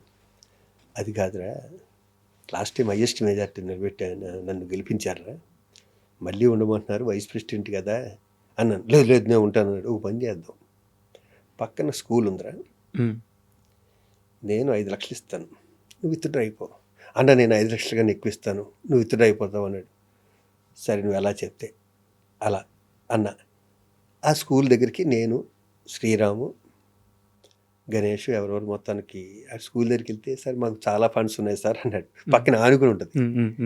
అంటే బాత్రూమ్ ఏమన్నా ఏదైనా కట్టించి, నేనేంటంటే బండ గణేష్ వాళ్ళ ఫాదర్ పేరు పెడదాం, పాప మా డబ్బులాగే. Okay okay. మా ఇద్దరి మధ్యన అండర్స్టాండింగ్ అది, నుంచోవద్దు అంటానికి. అన్నాక టక్కని ఇల్లు గుచ్చేశారు. మీ డ్రైవర్ అప్పుడు పోయి మంచి పని, ఒక 2.5 lakhs తనకి ఇచ్చేసి ఇంకో 2.5 lakhs పాప పేరు మీద వేసేద్దాం. ఫస్ట్ 2.5 lakhs ఇచ్చాం, ఇంకో 2 ఎవరికైనా ఇద్దామని. లేదు 5 లక్షలు తనకి ఆయన గణేష్ అనేటికి అతను చనిపోవడానికి 6 నెలల ముందు 7 నెలల ముందు. ఓకే. ఇది చెప్పడానికి కారణం ఏంటంటే బండ్ల గణేష్ అన్న వ్యక్తి కూడా హెల్ప్ చేశాడు. నేను దాని నుంచి ఎలక్షన్ నుంచి బయటకు వచ్చాను. ఓకే. అది ఒక మంచి నిర్ణయం, ఒక మంచి కాజ్ కోసం చేస్తున్నాను. సార్ ఇప్పుడు మీరు చెప్పిన ఈ సందర్భం చూడండి, ఎంత అందంగా ఉంది. మీరు తగ్గారు, అవసరం ఉన్న మనిషిని గెలిపించారు, పోటీగా వచ్చిన మనిషి చేత మంచి చేపించారు. ఎంత అందంగా ఉంది అది. పైగా మధ్య రిలేషన్ వేరు. ఇప్పుడు గణేష్తో నేను ఏ విషయంలోనూ పోటీ పడలేను, మాటలతో అతనితో పడలేను. నేను 0 మాటలు కదా. ఏ విధంగా నన్ను ఓడిస్తాడు మాటలతో, కానీ ఎలా అయినా కానివ్వండి. దాని ముందే ఓడిపోయి 5 లక్షలతో పంచి ఓడిపి బయటకు వచ్చేయడం బెటర్ నాకు అనిపించింది అప్పుడు. అంటే నా ప్రశ్న ఏంటంటే సార్, ఒక సిచ్యువేషన్ని ఇంత అందంగా హ్యాండిల్ చేసిన శివాజీ రాజా తనకంత ఆప్తుడైన నాగబాబు గారికి ఎందుకు వ్యతిరేకంగా పోవాల్సి వచ్చింది? అది తప్పు. చెప్పానుగా, నన్ను అజాత శత్రువు అని చాలామంది అంటారు. మూవీ ఆర్టిస్ట్ అన్నది లేకపోతే, నేను దాంట్లో ఏలి పెట్టకపోతే నేను నిజంగా అజాత శత్రువుని, ఇంకా చాలా బిజీగా ఉండేవాడిని కదా. దాంట్లో ఏలి పెట్టాక ఏమవుతుందంటే, మనల్ని కొడితే మళ్ళీ కొట్టకుండా ఉండలేకపోతున్నాం అక్కడ. మీకు అర్థమవుతుంది. మనల్ని ఒక మాట అంటే ఇంకో మాట అనకుండా ఉండలేకపోతుంది, నమ్మేస్తుంది. ఈ రోజులు ఎలా అయిపోయిందంటే రేపు మర్చిపోతాడు, అది వేరే విషయం. మనల్ని ఒక మాట అంటే దాంట్లో సగం అన్న అనాలి. నేను అన్న అసలు రానిపోయినా నాకు అజాత శత్రువుగా బతకటమే ఇష్టం. అసలు మూవీ ఆర్టిస్ట్ అసలు లేకపోతే నేను ఒక్క మాట అను. ఎందుకంటే నేను షూటింగ్ లేట్ వెళ్ళను, ఎవరిని ఇబ్బంది పెట్టను, నా పని ఏదో నేను చూసుకుంటాను, నేను వచ్చేస్తాను, నా ఫ్రెండ్ సర్కిల్తో ఉంటాను. ఇదే నాకు చెప్పారు. నిన్న నైట్ చంద్రమహేష్ గారికి కాల్ చేశాను, ప్రేయస్ రావి డైరెక్టర్. ఇట్లా శివాజీ రాజా గారితో కూర్చుంటున్నాను, ఏమన్నా తెలిస్తే చెప్పండి సార్ అంటే, బంగారం అండి, ఎంత తప్పిస్తాడంటే పక్కన ఎవరికన్నా మంచి సీన్ పడితే అద్భుతంగా నటిస్తుంటే ఆయన ఉండి నాదేందో చెప్పండి, నేనేం చేయాలో చెప్పండి, ఇంకా బాగా చేయాలి ఆ తపన. కానీ డైరెక్టర్ ఏమైనా చెప్తే చేసుకోవడం, కానీ పని చేసుకోవడం, వెళ్ళిపోవడం. ఆ శ్రీకాంత్ గారు, శ్రీహరి గారు వీళ్ళతో మాత్రం ఒక ఫ్రెండ్షిప్, అద్భుతమైన మనిషి అని చెప్పారు. నాకు తప్పన రాజువేడ్స్ రాంబాయ్ చిన్న డైరెక్టర్, మా బోసు కదా. నేను అతను కూడా ఇంకేమైనా చేయనా, నువ్వు 100% ఓకేనా అతను కూడా అడుగుతా. అవును, నిన్న నాకు అర్థమైంది నిన్న. ఎందుకంటే వాళ్ళు ఒక క్యారెక్టరు ఒక 7-8 నెలలు కష్టపడి రాసి క్యారెక్టర్ ఎలా ఉండాలో ఒక ఇమాజినేషన్లో ఉంటారు, దాంట్లో ఉంటారు. మనం వెళ్ళి దాన్ని చెడగొట్టకూడదు. అతని స్థాయి వరకు చేసుకుంటానికి వెళ్ళటానికే ప్రయత్నించాలి. పైగా ఇప్పుడు ఫిల్మ్ కాదు, ఒకప్పుడు ఫిల్మ్ ఉన్నప్పుడు నేను రిహార్సల్ చేస్తే నన్ను తిట్టేవారు. మా బ్రహ్మానందం వైవీజ్ అయితే, అబ్బా ఈ పిల్లోడితో వచ్చింది, అబ్బా నుంచోబెట్టి చంపేస్తాడు 10 రిహార్సల్స్ అంటే. నాకు ఏంటంటే ఫిల్మ్ వేస్ట్ చేయడం భయం. టైము ఫిల్మ్ 2 వేస్ట్ చేయాలి. షార్ట్కి వెళ్ళాక ఫిల్మ్ వేస్ట్ అవుద్ది. ఇప్పుడు లేదు, కానీ పెర్ఫెక్ట్గా షాట్ వచ్చే వరకు. అది అన్ని షాట్లు కాదు, కొన్ని మనకంటూ ప్రతి సినిమాలో మనకంటూ 2-3 సీన్స్ ఉంటాయి బా కదా. ఆ 2-3 సీన్లు బాగా చేయటం, ప్రతి సీన్ బాగా చేస్తే 2-3 సీన్లు కనిపించవు. ప్రతి సీన్లోనే అలా ఉండాలి. మనకి ఎక్కడ ఇంపార్టెన్స్ వస్తుందో అక్కడ మనం ఏంటో నిరూపించుకోవాలి. అది సో అదే అంటే సినిమాల పరంగా అంత ఎఫర్ట్స్ పెడతారు, రిలేషన్లు కాపాడుకోవడానికి అంత కష్టపడతారు. ఎందుకు ఈ మూవీ ఆర్టిస్ట్ అసోసియేషన్ వల్ల కొన్ని బంధాలు? నేను వెళ్తాను నాబాబు దగ్గరికి హక్ చేసుకొచ్చేస్తాను, మనం కూడా చెప్పారు కానీ ఆల్రెడీ మధ్య వ్యక్తిని పంపించాను, నవ్వాడంట. వెళ్ళి ఒకసారి నాకు నాగబాబు ఒక్కటే కదా, మా పద్మ గారు కానీ అందరూ. ఇప్పుడు 38 ఏళ్ళు, నేను 40 ఏళ్ళు అయింది ఇండస్ట్రీకి వచ్చి. 38 ఏళ్ళు పరిచయాలు మాయి.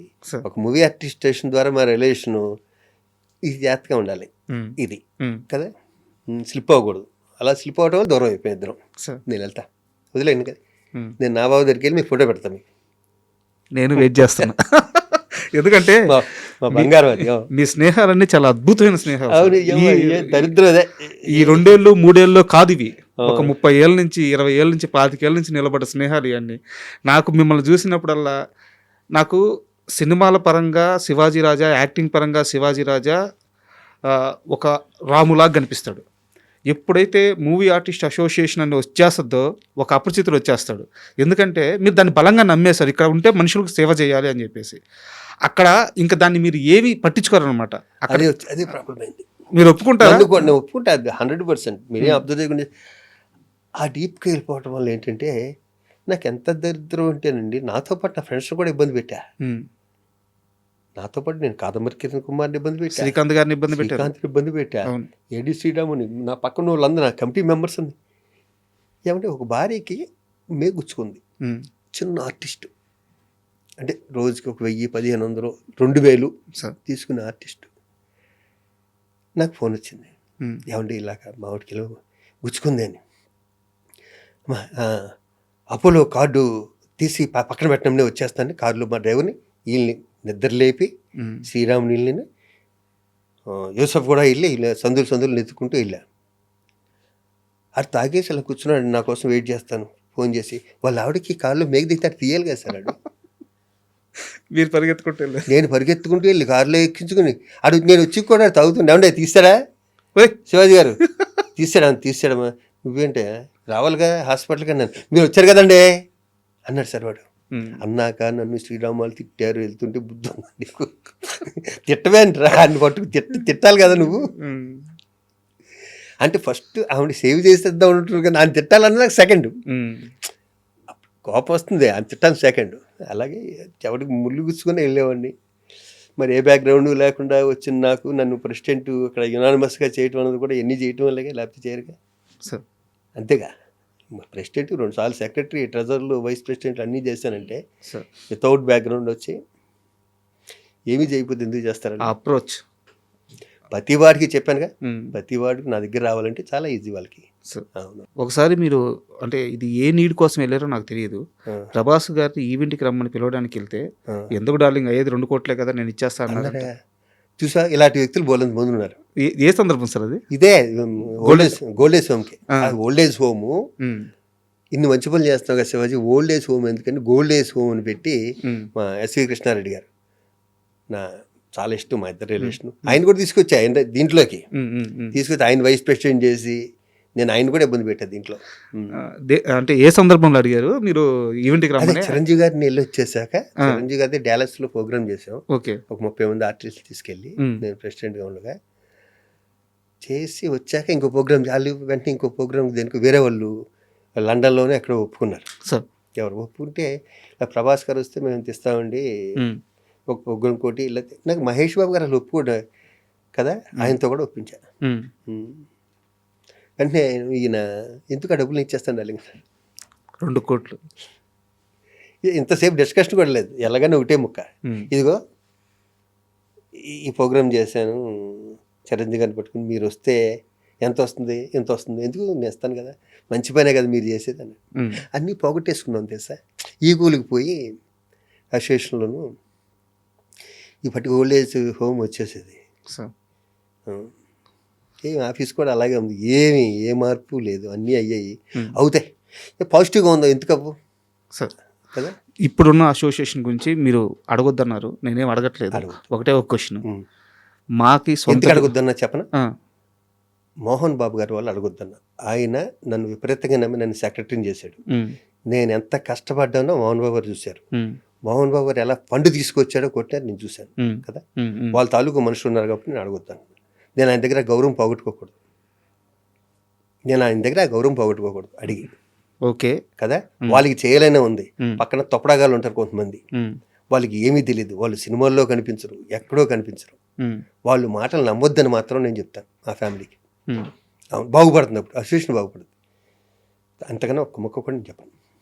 శివాజీ రాజా కొత్తగా సినిమాలు చేసి కొత్తగా పేరు తెచ్చుకొని కొత్తగా గుర్తింపు తెచ్చుకోవాల్సిన అవసరం లేదు. కానీ సినిమా అంటే ఒక ఫ్యాషన్ ఉంటుంది కదా, సినిమా అంటే ఒక పిచ్చి ఉంటుంది కదా. ఇప్పుడున్న పరిస్థితుల్లో ఈ అవకాశం నాకు వస్తే బాగుండేది, ఈ డైరెక్టర్ని కలద్దామా, వీళ్ళని అడుగుదామా, ఇలాంటి ఆలోచనలు ఏమన్నా వస్తున్నాయా? మీ దాకా వచ్చిన సినిమాలు చేసుకుంటే చాలు అనుకుంటున్నారు?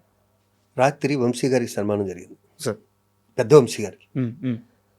నన్ను పిలిచారు. నేను మామూలుగా సన్మానాలకి వాటికి వెళ్ళను, అసలు నాకు చేస్తానన్నా కూడా వెళ్ళను సార్. అది బద్ధకం అనుకోండి, ఇంకోటి అనుకోండి, ఏదైనా అనుకోండి. నేను బెంగళూరులో ఉండగా, కర్ణాటకలో ఉండగా నాకు ఫోన్ వచ్చింది, సార్ పెద్ద వంశీ గారికి ఇలా సన్మానం, నేను వస్తాను 8వ తారీఖు సార్, 4వ తారీఖు సన్మానం సార్, నేను 100% వస్తాను ఆయన గురించి. మీరు ఏళ్ళలో పెడితే నాకు వేలు గుర్తొస్తుంది. ఇదిగో ఇదే ఆ మహానుభావుడు చేసిన పని. సరే ఏమైనా సరే 4వ తారీఖు ఆయన దగ్గరికి వెళ్ళాలని 4వ తారీఖు ఫంక్షన్కి వెళ్ళాను. ఆ ఫంక్షన్లో నేను ఒక ఆయన గురించి మాట చెప్పాను. నేను ఇండస్ట్రీలోకి ఇద్దరినే దృష్టిలో పెట్టుకొచ్చా. ఒకటి జంజాల్ గారు, రెండు సార్. పెద్ద వంశీ గారు. సార్. అప్పట్లో నాకు వాళ్ళిద్దరే కనిపించేవారు. మ్మ్. పెద్ద వంశీ అన్న వ్యక్తిని నేను క్యారెక్టర్ అడిగా. సార్. ఈ రోజు వరకు జంజాల్ గారిని కానీ ఈ 40 ఏళ్ళలో నేను ఒక వ్యక్తిని ఈ రోజు వరకు క్యారెక్టర్ అడగలేదు. అడగలేదు. అదే మాట్లాడాను అక్కడ.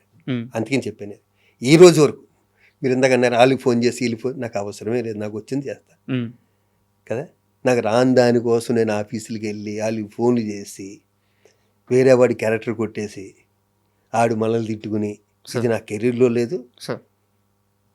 ఇంతకు ముందు లేదు, దీని తర్వాత కూడా రాదు. నా దగ్గరికి వచ్చిన క్యారెక్టర్ 100% సాటిస్ఫై చేయడానికి డైరెక్ట్ని ట్రై చేస్తాను. నాకు ఉన్నంతలో ఎంతవరకు నేను ఇవ్వగలను అంతవరకు ఇస్తాను. టైంకి వెళ్తా, ఇంతే చేస్తా. ఇంతకుముందు అదే చేశాను, దీని తర్వాత కూడా అదే. ఫోన్లు చేసావు వాళ్ళని ఇబ్బంది పెట్టే టైపు కాదు, నేను అడగను కూడా అడగను. నా దగ్గరికి వచ్చినా కూడా నాకు నచ్చితేనే చేస్తా. సార్. ఇది గర్వంతో అంటలే, నా మీద నాకున్న కాన్ఫిడెన్స్తో అంట. నేను చచ్చిపోయే వరకు ఆర్టిస్ట్గానే ఉంటా, ఇది షూర్. ఇది super. That's all. And interview ముగిసింది సార్. నాకున్న అతి తక్కువ అనుభవంలో నేను ఏమన్నా తెలిసి తెలియక మిమ్మల్ని ఇబ్బంది పెట్టుంటే మరోలా తీసుకోవద్దు. అండ్ మీ సమయం మాకు ఇచ్చించినందుకు, మమ్మల్ని నమ్మి ఇంటర్వ్యూ ఇచ్చినందుకు చాలా ధన్యవాదాలు సార్. Thank you sir.